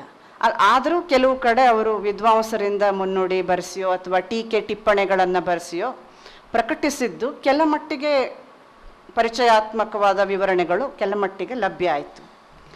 ಇನ್ನು ಮೈಸೂರು ವಿಶ್ವವಿದ್ಯಾಲಯದ ಹರಿದಾಸ ಪ್ರಕಟಣಾ ಯೋಜನೆಯಲ್ಲಿ ಕೀರ್ತನ ಸಂಪುಟಗಳು ಹೊರಗೆ ಬಂದವು. ಯೂನಿವರ್ಸಿಟಿಗಳು ಆರಂಭವಾದ ಮೇಲೆ ಅವುಗಳ ಸಂಪಾದನಾ ಕಾರ್ಯ ಅಲ್ಲಿ ಆರಂಭವಾದ ಮೇಲೆ ಅಲ್ಲಿ ಪ್ರಕಟಣೆಗಳು ಪ್ರಸಾರಾಂಗಗಳು ಆರಂಭವಾದ ಮೇಲೆ ಹೊರಗೆ ಬಂದವು. ಕನಕ ಪುರಂದರರ ಸಮಗ್ರ ಕೀರ್ತನೆಗಳನ್ನು ಕನ್ನಡ ಮತ್ತು ಸಂಸ್ಕೃತಿ ಇಲಾಖೆ ಪ್ರಕಟಿಸ್ತದೆ. 2003ರಲ್ಲಿ ಸರ್ಕಾರವು ಪ್ರಕಟಿಸಿದ ಸಮಗ್ರ ದಾಸ ಸಾಹಿತ್ಯದ 35 ಸಂಪುಟಗಳು, ಅದರ 50 ಗ್ರಂಥಗಳು ಹಾಗೂ ಸುಮಾರು 350 ದಾಸರ 20,000 ಕೀರ್ತನೆಗಳು ಸಂಗ್ರಹಗೊಳ್ತವೆ. 19ನೇ ಶತಮಾನದ 20ನೇ ಶತಮಾನದ ಕೀರ್ತನೆಗಳು ಕೂಡ ಇಲ್ಲಿ ಸೇರ್ಕೊಳ್ತವೆ. ಒಂದು ಅಭಿಪ್ರಾಯ ಏನಿದೆ ಅಂದರೆ ಕೀರ್ತನೆಗಳ ಉಚ್ಛ್ರಾಯ ಕಾಲ 17ನೇ ಶತಮಾನಕ್ಕೆ ಮುಗಿದು ಹೋಯಿತು ಅನ್ನೋ ನಂಬಿಕೆಯನ್ನು ಇತ್ತೀಚೆಗೆ ನಡೆದ ಸಂಪಾದನೆಗಳು ಬದಲು ಮಾಡ್ತವೆ. ಇಲ್ಲ, ಇವತ್ತಿಗೂ ಆ ಕೀರ್ತನ ಪ್ರಕಾರ ಇದೆ, ಮುಗಿದು ಹೋಗಿಲ್ಲ ಆ ಕಾಲ ಅನ್ನೋದನ್ನು. ಉದಾಹರಣೆಗೆ ಎಂ ವಿ ಸೀತಾರಾಮಯ್ಯನವರು 1970ರ ದಶಕದಲ್ಲಿ ತಿಮ್ಮಪ್ಪ ದಾಸರು ಅನ್ನೋರನ್ನು ಪರಿಚಯಿಸುವ ಮೂಲಕ ಅದ್ವೈತ ಕೀರ್ತನಕಾರರನ್ನು ಮೊಟ್ಟ ಮೊದಲು ಪರಿಚಯಿಸ್ತಾರೆ. ಅದುವರೆಗೂ ಕೀರ್ತನೆಗಳ ತಾತ್ವಿಕತೆ ಅದು ದ್ವೈತ, ಮಾಧ್ವ ಸಂಪ್ರದಾಯದ ಅಭಿವ್ಯಕ್ತಿ, ಅದು ಮಾಧ್ವ ತಾತ್ವಿಕತೆಯ ಅಭಿವ್ಯಕ್ತಿ ಅಂತ ಇತ್ತು. ಅದ್ವೈತ ಮತ್ತು ವಿಶಿಷ್ಟದ್ವೈತ ತಾತ್ವಿಕತೆಯನ್ನು ಪ್ರಕಟಪಡಿಸುವ ದಾಸರನ್ನು ಪರಿಚಯಿಸ್ತಾರೆ. ಅರ್ಚನ ಅನ್ನೋ ತಿಮ್ಮಪ್ಪ ದಾಸರ ಅರ್ಚನ ಅನ್ನೋದು 1971ರಲ್ಲಿ ಹಾಗೂ ಕೀರ್ತನ ಕುಸುಮಾಂಜಲಿ 1980ರಲ್ಲಿ ಇದನ್ನು ಎಂ ವಿ ಸೀತಾರಾಮಯ್ಯನವರು ಸಂಪಾದಿಸುವ ಮೂಲಕ 19ನೇ ಶತಮಾನದ ಕೀರ್ತನ ಸಾಹಿತ್ಯದ ಹರಿವನ್ನು ಗುರುತಿಸ್ತಾರೆ. 1999ರಲ್ಲಿ ಕನ್ನಡ ವಿಶ್ವವಿದ್ಯಾಲಯಕ್ಕಾಗಿ ಎ ವಿ ನಾವಡ ಹಾಗೂ ಗಾಯತ್ರಿ ನಾವಡ ಅವರು 1000 ಕೀರ್ತನೆಗಳು ಅನ್ನೋ ಹೆಸರಿನಲ್ಲಿ ಬೃಹತ್ ಸಂಖ್ಯೆಯಲ್ಲಿ ಕೀರ್ತನೆಗಳನ್ನು ಸಂಪಾದಿಸ್ತಾರೆ.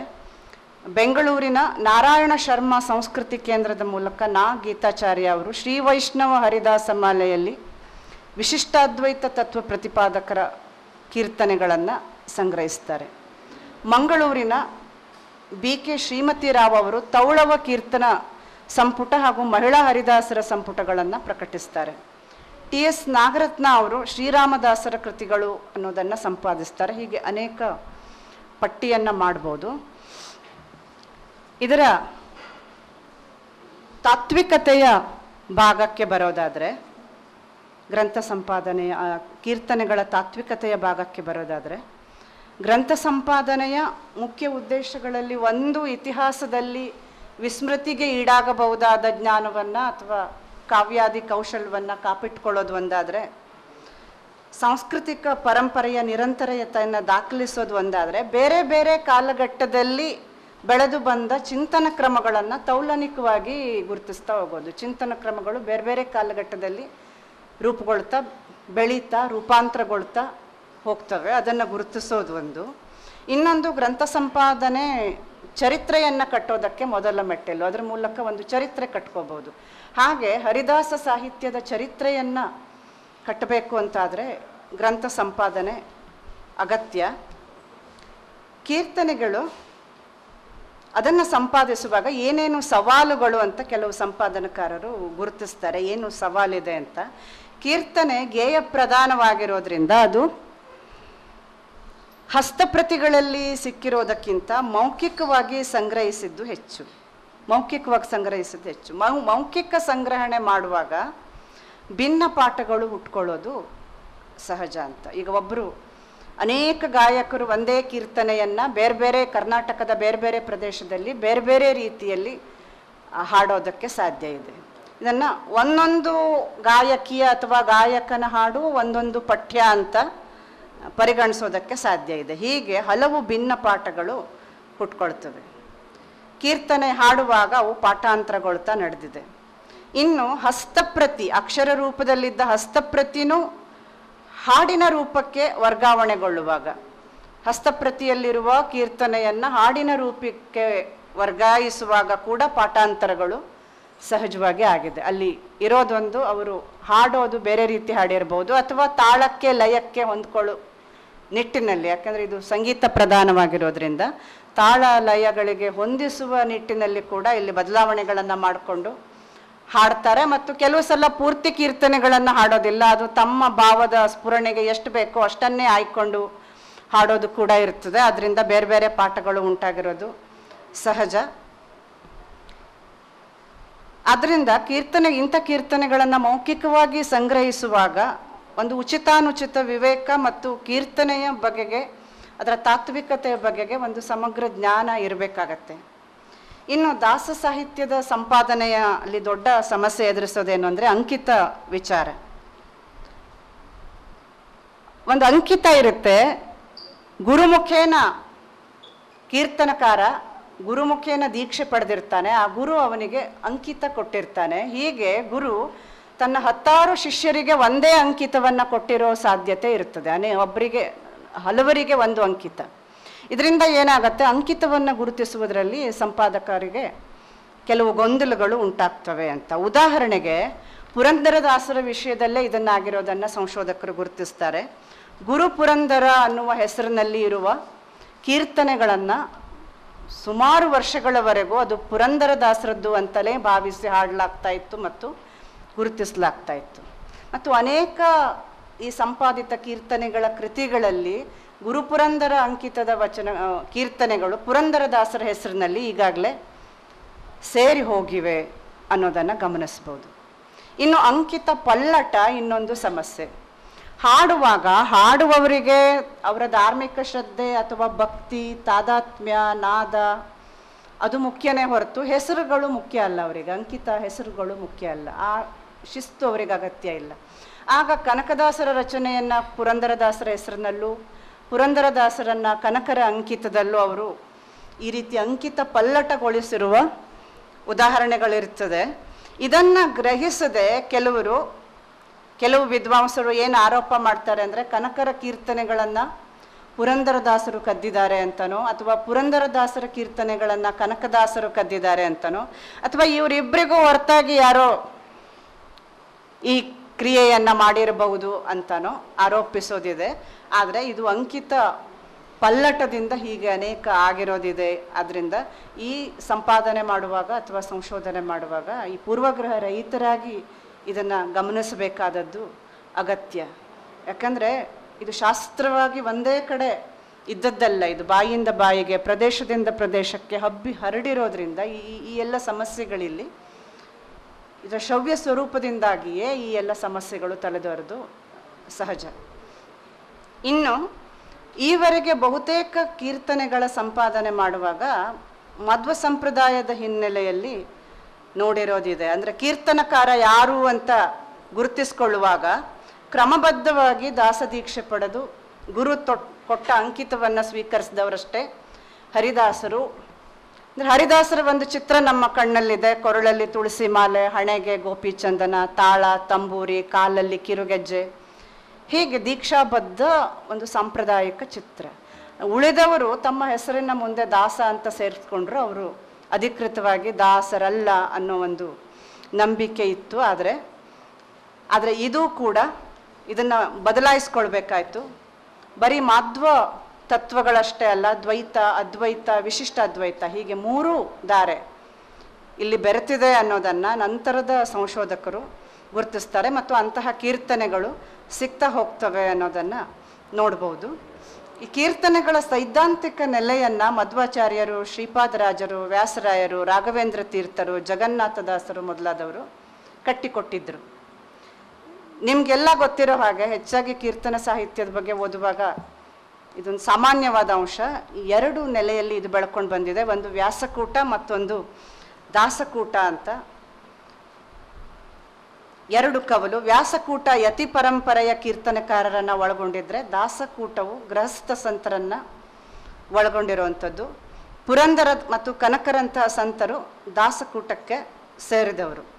ಇವರು ಹೊರತಾಗಿಯೂ ಹೆಳವನ್ನಕಟ್ಟೆ ಗಿರಿಯಮ್ಮ, ಹರಪನಹಳ್ಳಿ ಭೀಮವ್ವ, ಗಲಗಲಿಯವ್ವ, ಓರುಬಾಯಿ ಲಕ್ಷ್ಮೀದೇವಿ ಹೀಗೆ ಅನೇಕ ಮಹಿಳಾ ದಾಸರು ಕೂಡ ಈ ಕ್ಷೇತ್ರಕ್ಕೆ ಕೊಡುಗೆಯನ್ನು ನೀಡಿದ್ದಾರೆ. ಮತ್ತು ಸಂತ ಶಿಶುನಾಳ ಶರೀಫ ಹಾಗೂ ಬಡೆ ಸಾಬರ ಕೀರ್ತನೆಗಳು ಕೂಡ ಜನಮಾನಸದಲ್ಲಿ ಜೀವಂತವಾಗಿವೆ ಅಂತ ಅವರ ಕೀರ್ತನೆಗಳು ಕೂಡ ಇದೆ. ಅದರಿಂದ ಇದು ಏನಾಗಿದೆ ಅಂದರೆ, ಕೀರ್ತನೆಗಳಿಗೆ ಇದೆ ಅಂತ ನಂಬಲಾಗಿದ್ದ ಮತೀಯವಾದ ಚೌಕಟ್ಟು ಕಾಲಕ್ರಮದಲ್ಲಿ ಕಳಚುತ್ತಾ ಭಕ್ತಿಯ ಅನೇಕ ಧಾರೆಗಳು ಇದರಲ್ಲಿ ಬೆರೀತಾ ಹೋದವು ಅನ್ನೋದನ್ನು ನೋಡ್ಬೋದು. ಭಕ್ತಿಯ ಬೇರೆ ಬೇರೆ ಧಾರೆಗಳು ಇದರಲ್ಲಿ ಬೆರೀತಾ ಬಂದವು. ಅಂದರೆ ಧಾರ್ಮಿಕ ಸ್ಥಿರ ಚೌಕಟ್ಟಿನ ಬದಲಾಗಿ ಭಕ್ತಿ ಹಾಗೂ ಅನುಭವದ ಅನಂತ ಸ್ವರೂಪ ಈ ಚೌಕಟ್ಟನ್ನು ಸಡಿಲಿಸ್ತು. ಆದ್ದರಿಂದ ಕೀರ್ತನೆಗಳ ಸಂಪಾದನೆಯಲ್ಲಿ ಈ ತಾತ್ವಿಕವಾದ ಅರಿವು ಅವಶ್ಯಕ ಅಂತ ಅನಿಸ್ತದೆ. ಇನ್ನು ಕನ್ನಡದ ಭಕ್ತಿ ಪರಂಪರೆಯ ಜೊತೆಗೆ ಯಾವಾಗಲೂ ಒಂದು ಯೌಗಿಕ ಸಾಧನಾಧಾರೆ ಮುಖಾಮುಖಿ ಆಗ್ತಾ ಇರೋದನ್ನು ಗಮನಿಸ್ಬೋದು. ಒಂದು ಯೋಗಧಾರೆ ಇದೆ, ಅಥವಾ ಇದನ್ನು ಅನುಭವದ ಧಾರೆ ಅಂತಾನು ಹೇಳ್ಬೋದು. ಬೇಂದ್ರೆ, ಕನ್ನಡದ ಮಹತ್ವದ ಕವಿ ಬೇಂದ್ರೆ ಒಂದು ಕಡೆ ಹೇಳ್ತಾರೆ, ಕನ್ನಡದ ಇಡೀ ಸಾಹಿತ್ಯ ರಾಶಿಯನ್ನು ಗಮನಿಸಿದ್ರೆ ಕನ್ನಡಿಗರು ಅಥವಾ ಕನ್ನಡ ಬರಹಗಾರರೆಲ್ಲ ಒಂದು ಜಾತಿ ಅಂತ ಗೊತ್ತಾಗತ್ತೆ. ಅವರನ್ನು ಒಂದೇ ಜಾತಿಯ ಹೆಸರಲ್ಲಿ ಗುರುತಿಸಬೇಕಾದ್ರೆ ಅದು ಅನುಭಾವಿಗಳ ಜಾತಿ ಅಂತ ಒಂದು ಕಡೆ ಹೇಳ್ತಾರೆ. ಹಾಗೆ ನೋಡಿದ್ರೆ ವಚನಕಾರರು, ಕೀರ್ತನಕಾರರು, ತತ್ವಪದಕಾರರು ಇವರೆಲ್ಲ ಈ ಅನುಭಾವಿಗಳ ಜಾತಿಯ ಮನೆ ಮಕ್ಕಳು ಅಂತ ಹೇಳ್ಬೋದು. ಈ ಯೌಗಿಕ ಸಾಧನಾಧಾರೆ ಹೇಗೆ ಭಕ್ತಿಯಲ್ಲಿ ಸೇರಿ ಹೋಯಿತು ಅನ್ನೋದನ್ನು ನೋಡ್ಬೋದು. ಉದಾಹರಣೆಗೆ ವಚನಗಳ ಹಿಂದೆ, ವಚನಗಳಲ್ಲಿ ಒಂದು ಕ್ರಾಂತಿಕಾರಕ ಅರಿವಿದೆ ಅಂತ ನಾವು ಹೇಳ್ತೀವಿ. ಸಮಾನತೆ ಇದನ್ನೆಲ್ಲ ನಾವೇನು ಹೇಳ್ತೀವಲ್ವ, ಅದು ಆ ಕಾಲಕ್ಕೆ ಒಂದು ಕ್ರಾಂತಿಕಾರಕವಾದ ಅರಿವು. ಅದು ಹೇಗೆ ಬಂತು ಅಂದರೆ, ನಾಥ ಸಿದ್ಧ ಪರಂಪರೆಗಳ ವರ್ಣಾಶ್ರಮ ವಿರೋಧಿ ಧೋರಣೆ ಏನಿತ್ತಲ್ಲ, ಮತ್ತು ಮುಕ್ತಿ ಪಡಿಬೇಕಾದ್ರೆ ಯಾವುದೇ ಧರ್ಮದ ಹಂಗಿಲ್ಲ, ವೈಯಕ್ತಿಕ ಸಾಧನೆ ಮುಖ್ಯ, ಯೌಗಿಕವಾದ ಸಾಧನೆ ಮುಖ್ಯ, ಅಲ್ಲಿ ಎಲ್ಲರೂ ಸಮಾನರು ಅನ್ನುವ ಒಂದು ಈ ಯೋಗಧಾರೆ ಏನಿದೆಯಲ್ಲ, ವ್ಯಕ್ತಿಯ ಚೈತನ್ಯಕ್ಕೆ ಬೆಲೆ ಕೊಡುವಂಥದ್ದು ಮತ್ತು ವರ್ಣಾಶ್ರಮ ರಹಿತವಾದದ್ದು. ಆ ಧಾರೆಗಳ ಒಂದು ಬೆಂಬಲ, ಒಂದು ಪ್ರೇರಣೆ ವಚನ ಕ್ರಾಂತಿಯ ಹಿಂದೆ ಅಥವಾ ವಚನಗಳ ಹಿಂದೆ ಇದೆ. ಹಾಗೆ ಇಲ್ಲಿ ಹರಿದಾಸರ ಕೀರ್ತನೆಗಳ ಜೊತೆಗೆ ಕೂಡ ಈ ಅವಧೂತ ಸಾಧನಾ ಪಂಥಗಳ ಬೆರಕೆ ಆಗಿದ್ದನ್ನು ಕಾಣ್ತೇವೆ. ತಾರಾನಾಥ್ ಅವರು ಕೂಡ ಈ ಅವಧೂತ ಪಂಥದಿಂದ ಈ ಅದ್ವೈತ ಅನ್ನೋದು, ಅದ್ವೈತ ತತ್ವದ ಬರವಣಿಗೆ ಕನ್ನಡದಲ್ಲಿ ಅವಧೂತರಿಂದ ಆರಂಭವಾಯಿತು ಅಂತ ಹೇಳ್ತಾರೆ. ಇಂಥ ಅನೇಕ ಅವಧೂತರು ಕೀರ್ತನಕಾರರಾಗಿಯೂ ಇರೋದನ್ನು ನಾವು, ದಾಸ ಸಾಹಿತ್ಯದಲ್ಲಿ ಪ್ರವೇಶ ಪಡೆದಿದ್ದನ್ನು ನಾವು ನೋಡ್ಬೋದು. ಉದಾಹರಣೆಗೆ ಚಿದಾನಂದ ಅವಧೂತರು, ಚಿಕ್ಕನಾಯಕನಹಳ್ಳಿಯ ವಾಸುದೇವ ಯತಿಗಳು ಅವರ ರಚನೆಯನ್ನು ನೋಡ್ಬೋದು. ಇದಕ್ಕಿಂತ ಮುಖ್ಯವಾಗಿ ಪ್ರಮುಖ ಕೀರ್ತನಕಾರರಾದ ಮಹಿಪತಿದಾಸರ ರಚನೆಗಳನ್ನು ಯೋಗಾನುಭವದ ಹಿನ್ನೆಲೆಯಲ್ಲಿ ಗಮನಿಸಬಹುದು. ಇವರು, ಈ ಮಹಿಪತಿದಾಸರು, ಬದುಕಿನಲ್ಲಿ ನಡೆದ ಯಾವುದೋ ಒಂದು ಅಪೂರ್ವ ತಿರುವಿನಲ್ಲಿ ಅವರು ಅವಧೂತ ಭಾಸ್ಕರ ಸ್ವಾಮಿಗಳ ಪ್ರಭಾವಕ್ಕೆ ಒಳಗಾಗ್ತಾರೆ.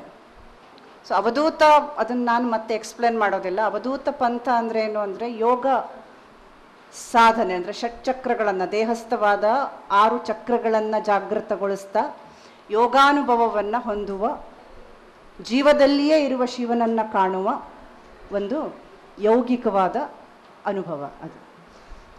ಆ ಯೋಗಧಾರೆಯ ಅನುಭವ ಮಹಿಪತಿದಾಸರಿಗೆ ಇತ್ತು. ಯಾಕಂದರೆ ಅವರೊಬ್ಬ ಅವಧೂತ ಗುರುಗಳ ಶಿಷ್ಯರಾಗಿದ್ದರು ಅನ್ನೋದು ಗೊತ್ತಾಗತ್ತೆ.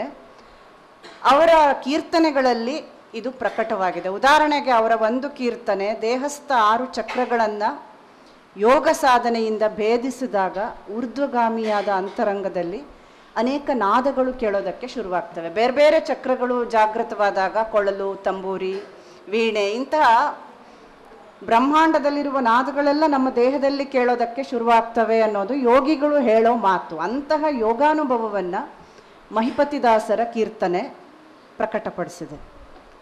ಯಾಕಂದರೆ ನಾದ ಹರಿದಾಸರಿಗೆ ತುಂಬ ಪ್ರಿಯವಾದದ್ದು ಹಾಗೂ ಇರ್ಬೋದು. ಹೀಗೆ ನಾನು ಇದನ್ನು ಯಾಕೆ ಪ್ರಸ್ತಾಪ ಮಾಡಿದೆ ಅಂದರೆ, ಕೀರ್ತನೆಗಳನ್ನು ಅಥವಾ ತಾತ್ವಿಕತೆಯನ್ನು ನಿರ್ಧರಿಸುವಾಗ ಹೀಗೆ ವಿವಿಧ ತಾತ್ವಿಕತೆಗಳ ತಿಳುವಳಿಕೆ ಇರಬೇಕಾಗತ್ತೆ. ಭಕ್ತಿ, ಜೊತೆಗೆ ಯೋಗ ತಂತ್ರ ಈ ರೀತಿಯ ಬೇರೆ ಬೇರೆ ಸಾಧನಾಧಾರೆಗಳ ಅರಿವು ಕೂಡ ಅಪೇಕ್ಷಣೀಯ ಅನ್ನೋದನ್ನು ಹೇಳೋಕ್ಕಿಚ್ಛಿಸ್ತೇನೆ. ಇನ್ನು ಈ ಕೀರ್ತನೆಗಳ ಹಿಂದೆ ಇರೋದು ಭಾಗವತ ಸಂಪ್ರದಾಯ. ಅನೇಕ ಹರಿದಾಸರು ಭಾಗವತ ಸಂಪ್ರದಾಯದ ಅನೇಕ ಕಥೆಗಳನ್ನು ಬಳಸ್ಕೋತಾರೆ ತಮ್ಮ ಹರಿಭಕ್ತಿಯನ್ನು ಪ್ರಕಟಿಸೋದಕ್ಕೆ ಅಥವಾ ತಮ್ಮ ತಾತ್ವಿಕತೆಯನ್ನು ಹೇಳೋದಕ್ಕೆ. ಈ ಭಾಗವತ ಸಂಪ್ರದಾಯದ ಒಂದು ದೊಡ್ಡ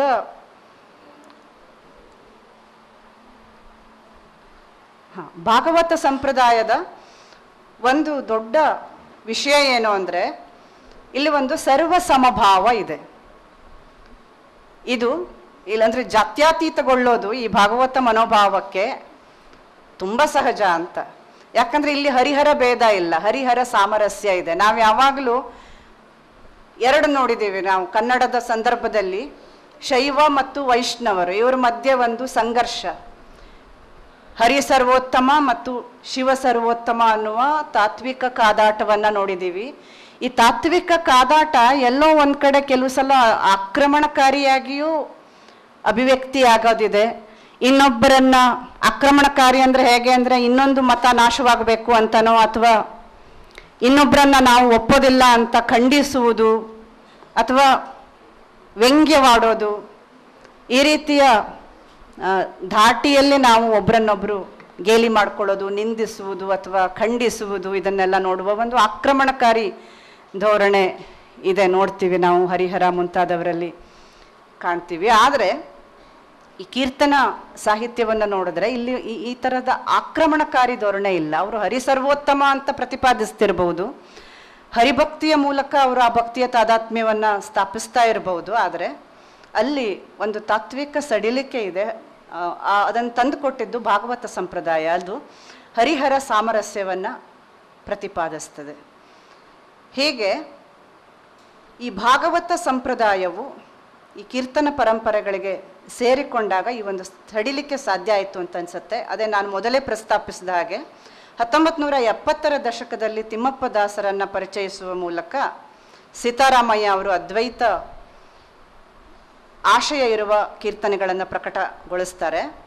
ಅದ್ವೈತ ಅಂದರೆ ಏನು ಅದನ್ನೆಲ್ಲ ನಾನು ಹೇಳಬೇಕಾಗಿಲ್ಲ ಅಂತ ಅನ್ಕೋತೀನಿ. ಸರಳವಾಗಿ ಹೇಳೋದಾದರೆ ಅದ್ವೈತ ಅನ್ನೋದು ಜೀವ ಬೇರೆ ಅಲ್ಲ, ದೇವ ಬೇರೆ ಅಲ್ಲ. ಜೀವ ದೇವ ಇದು ಒಂದು. ಬ್ರಹ್ಮ ಒಂದೇ ಸತ್ಯ. ಬ್ರಹ್ಮ ಅಂದರೆ ನನ್ನ ಹೊರತು ಬೇರೆ ಅಲ್ಲ, ನಾನೇ.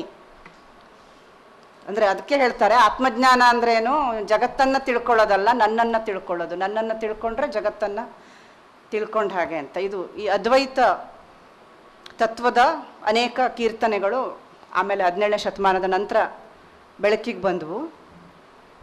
ಮಹಿಪತಿ ದಾಸರ ವಿಷಯದಲ್ಲಿ ಒಂದು ಇಂಟ್ರೆಸ್ಟಿಂಗ್ ಆದ ವಿವರ ಏನು ಅಂದರೆ, ಜನ್ಮತಃ ಮಾಧ್ವ ಸಂಪ್ರದಾಯಕ್ಕೆ ಸೇರಿದವರು ಮಹಿಪತಿ ದಾಸರು. ಮಾಧ್ವ ಸಂಪ್ರದಾಯ ದ್ವೈತವನ್ನು ಹೇಳ್ತದೆ, ಆದರೆ ತಮ್ಮ ಗುರುವಿನ ಮೂಲಕ ಇವರು ಶಾಂಕರರ ಅದ್ವೈತಕ್ಕೆ ಒಲಿದವರು. ಇದೇ ರೀತಿ ತಿಮ್ಮಪ್ಪ ದಾಸರ ಪರಂಪರೆಯಲ್ಲಿ ಬರುವ ಗೋಪಾಲಾರ್ಯ, ವಾಸುದೇವಾರ್ಯ, ಅವರ ಶಿಷ್ಯರಾದ ರಾಮಕೃಷ್ಣಾರ್ಯ, ವೆಂಕಟದಾಸಾರ್ಯ, ನರಸಾರ್ಯ, 19ನೇ ಶತಮಾನದಲ್ಲಿ ಬರುವ ಆನಂದ ಪಂಥದ ಗಗನಾನಂದ, ನಿರಂಜನಾನಂದ, ಶಿವಾನಂದ, ಶಂಕರಾನಂದ ಮೊದಲಾದವರೆಲ್ಲ ಅದ್ವೈತ ಕೀರ್ತನಕಾರರ ಪರಂಪರೆಯನ್ನು ಮುಂದುವರಿಸಿದ್ದಾರೆ. ನೀವು ಈ ಹೆಸರುಗಳೆಲ್ಲ ನಿಮಗೆ ಹರಿದಾಸರ ಹೆಸರುಗಳಂತೆ ಕೇಳ್ತಾ ಇಲ್ಲ ನಾನು ಅಂದ್ಕೊಂಡಿದ್ದೀನಿ. ಇದೇನು ಹೊಸ ಹೆಸರುಗಳಂಗೆ ಕೇಳಿಸ್ಬೋದು. ಇವರು ಅದ್ವೈತ ಕೀರ್ತನಕಾರರು ಅಂತ. ಕೀರ್ತನೆಯಲ್ಲಿ ಅದ್ವೈತವನ್ನು ಅವರು ಪ್ರತಿಪಾದಿಸಿದಂಥವ್ರು. ಅನೇಕ ತತ್ವಪದಕಾರರಲ್ಲೂ ನಾವು ಈ ಅದ್ವೈತ ಪ್ರತಿಪಾದನೆಯನ್ನು ಮುಂದೆ ಕಾಣ್ತೀವಿ. ಹಲವು ವಿದ್ವಾಂಸರುಗಳಿಂದ ಪ್ರಕಟವಾಗಿರುವ ಕವಿ ಪರಮದೇವ, ಚಿದಾನಂದ ಅವಧೂತ, ಕೆಳದಿ ವೆಂಕಣ್ಣಯ್ಯ, ವೇದಾಂತ ಶಿವರಾಮ ಶಾಸ್ತ್ರಿಗಳು, ಕರ್ಕಿ ಕೇಶವದಾಸರು, ಪಾವಂಜೆ ನಾರಾಯಣಪ್ಪ, ಬೇಟರಾಯ ದೀಕ್ಷಿತರು, ಹೊಸಕೆರೆ ಚಿದಂಬರಯ್ಯ, ಶಿಶುನಾಳ ಶರೀಫ, ಬಡೇ ಸಾಬ್ ಮುಂತಾದವರ ಅದ್ವೈತ ಕೀರ್ತನ ಪರಂಪರೆಯವರು ಅಂತ ನಾಗೀತಾಚಾರ್ಯ ಅವರು ಗುರುತಿಸ್ತಾರೆ. ಅಂದರೆ ಇಲ್ಲಿನ ಹೆಸರುಗಳನ್ನು ನೀವು ನೋಡಿದರೆ ಇಲ್ಲೊಂದು ಮತೀಯತೆಯನ್ನು ಹೊರತಾದ ಚೌಕಟ್ಟು ನಮಗಿಲ್ಲಿ ಕಾಣ್ತದೆ. ಆ ಮತೀಯ ಚೌಕಟ್ಟಿನೊಳಗೆ ಕೀರ್ತನೆಗಳಿಲ್ಲ ಅನ್ನೋದು ಕೂಡ ಗೊತ್ತಾಗ್ತದೆ. ಸೊ ಇಲ್ಲಿ ನಾವು ದ್ವೈತ ಮತ್ತು ಅದ್ವೈತವನ್ನು ಪ್ರಮುಖವಾಗಿ ನೋಡಿದ್ವಿ. ಇನ್ನೊಂದು ಇದೆಯಲ್ಲ ವಿಶಿಷ್ಟಾದ್ವೈತ. ವಿಶಿಷ್ಟಾದ್ವೈತ ತತ್ವವನ್ನು ಪ್ರಕಟಿಸಿದ ಕೀರ್ತನೆಕಾರರು ಇಲ್ವಾ ಈ ತಾತ್ವಿಕತೆ ಹಿನ್ನೆಲೆಯಿಂದ ನೋಡಿದಾಗ? ಅಂದರೆ ವಿಶಿಷ್ಟಾದ್ವೈತ ಕೀರ್ತನಕಾರರ ಬೆಳಕಿಗೆ ತಂದು ಅವರನ್ನು ಪ್ರಕಟಿಸುವ ಕೆಲಸವನ್ನು ನಾಗೀತಾಚಾರ್ಯ ಅನ್ನೋ ವಿದ್ವಾಂಸರು ಮಾಡ್ತಾರೆ. ಅವರು ವಿಶಿಷ್ಟ ಅದ್ವೈತ ಧಾರೆಯ ಕೀರ್ತನಕಾರರನ್ನು ಪರಿಚಯಿಸ್ತಾರೆ.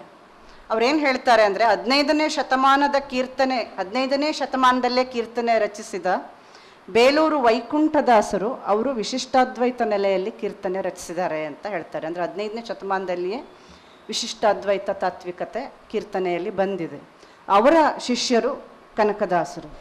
ಕನಕದಾಸರು ದ್ವೈತವನ್ನು ಪ್ರತಿಪಾದಿಸಿದರು, ಮಾಧ್ವ ಸಿದ್ಧಾಂತವನ್ನು ಪ್ರತಿಪಾದಿಸಿದರು ಅನ್ನೋ ನಂಬಿಕೆಯನ್ನು ಇವರ ಮಾತುಗಳು ನಿರಾಕರಿಸ್ತವೆ. ಅಂದರೆ ಕನಕದಾಸರು ಕೂಡ ವಿಶಿಷ್ಟಾದ್ವೈತ ತಾತ್ವಿಕತೆಯನ್ನೇ ಇಟ್ಕೊಂಡು ಬರೆದರು ಅನ್ನೋದನ್ನು ಅವರು ತಮ್ಮ ಅಭಿಪ್ರಾಯವಾಗಿ ಹೇಳ್ತಾರೆ.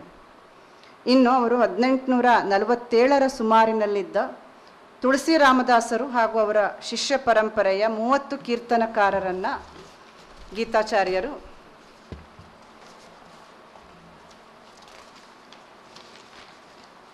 ಪಟ್ಟಿ ಮಾಡ್ತಾರೆ.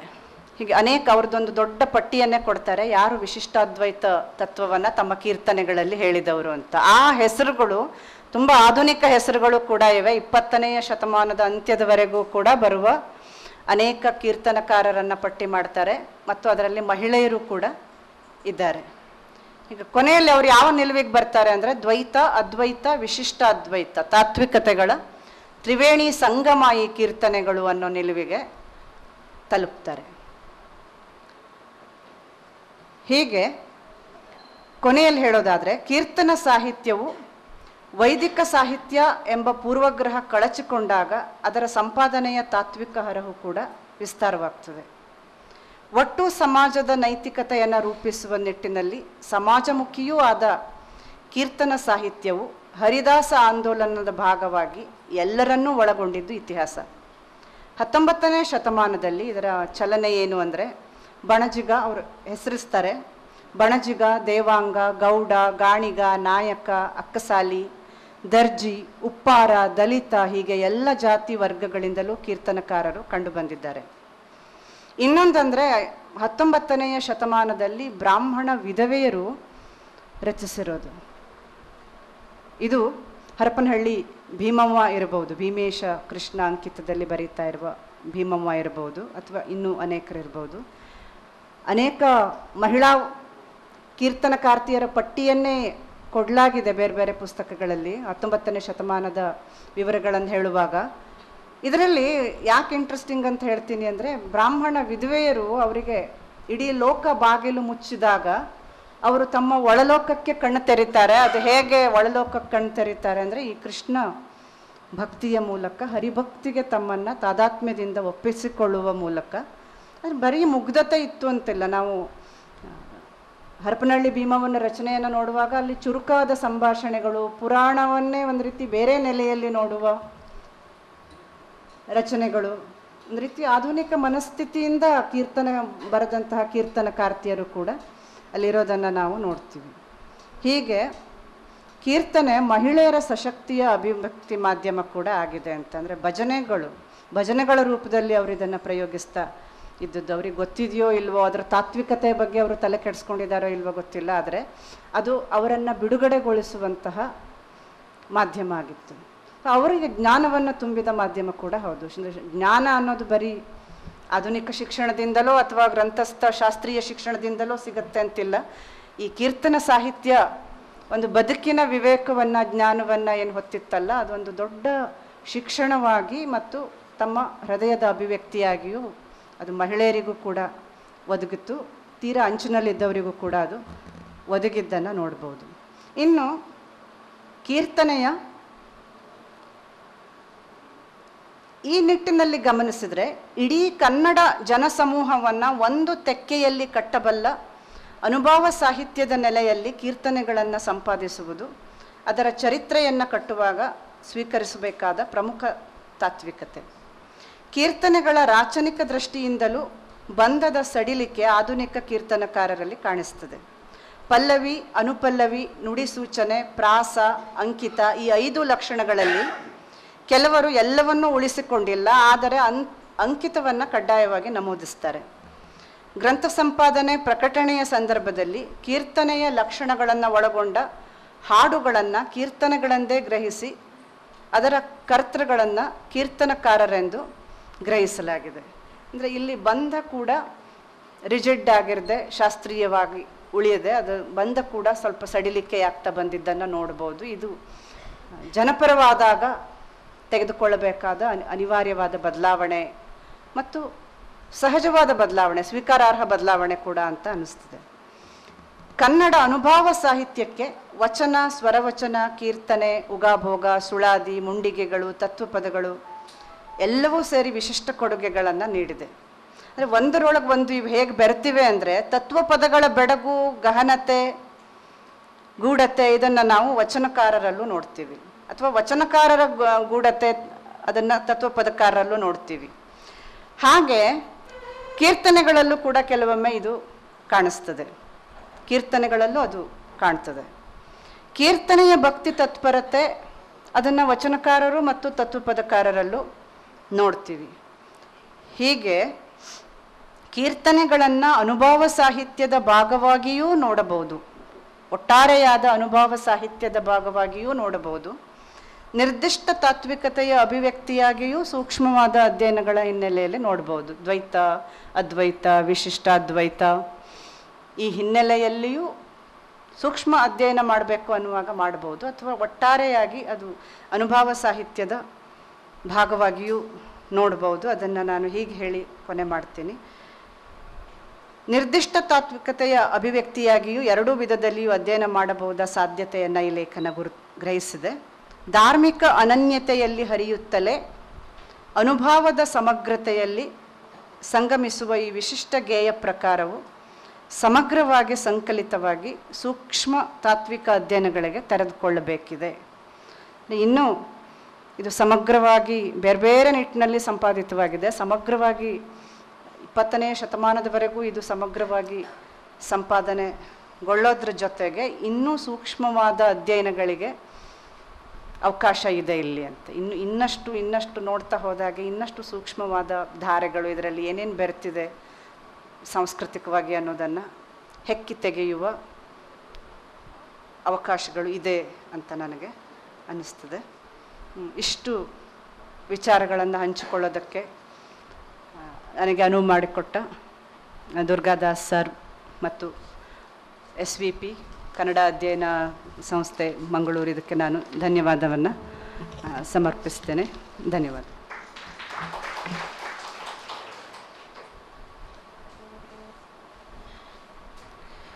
ಅತ್ಯಂತ ತಾತ್ವಿಕ ನೆಲೆಗಟ್ಟಿನಿಂದ ಕೀರ್ತನ ಸಾಹಿತ್ಯ ಸಂಪಾದನೆ, ಅದರ ತಾತ್ವಿಕತೆಯ ಕುರಿತು ನಮ್ಮ ಮುಂದೆ ಪ್ರಬಂಧ ಮಂಡಿಸಿದಂತಹ ಡಾಕ್ಟರ್ ಗೀತಾ ವಸಂತ ಅವರಿಗೆ ಧನ್ಯವಾದಗಳು.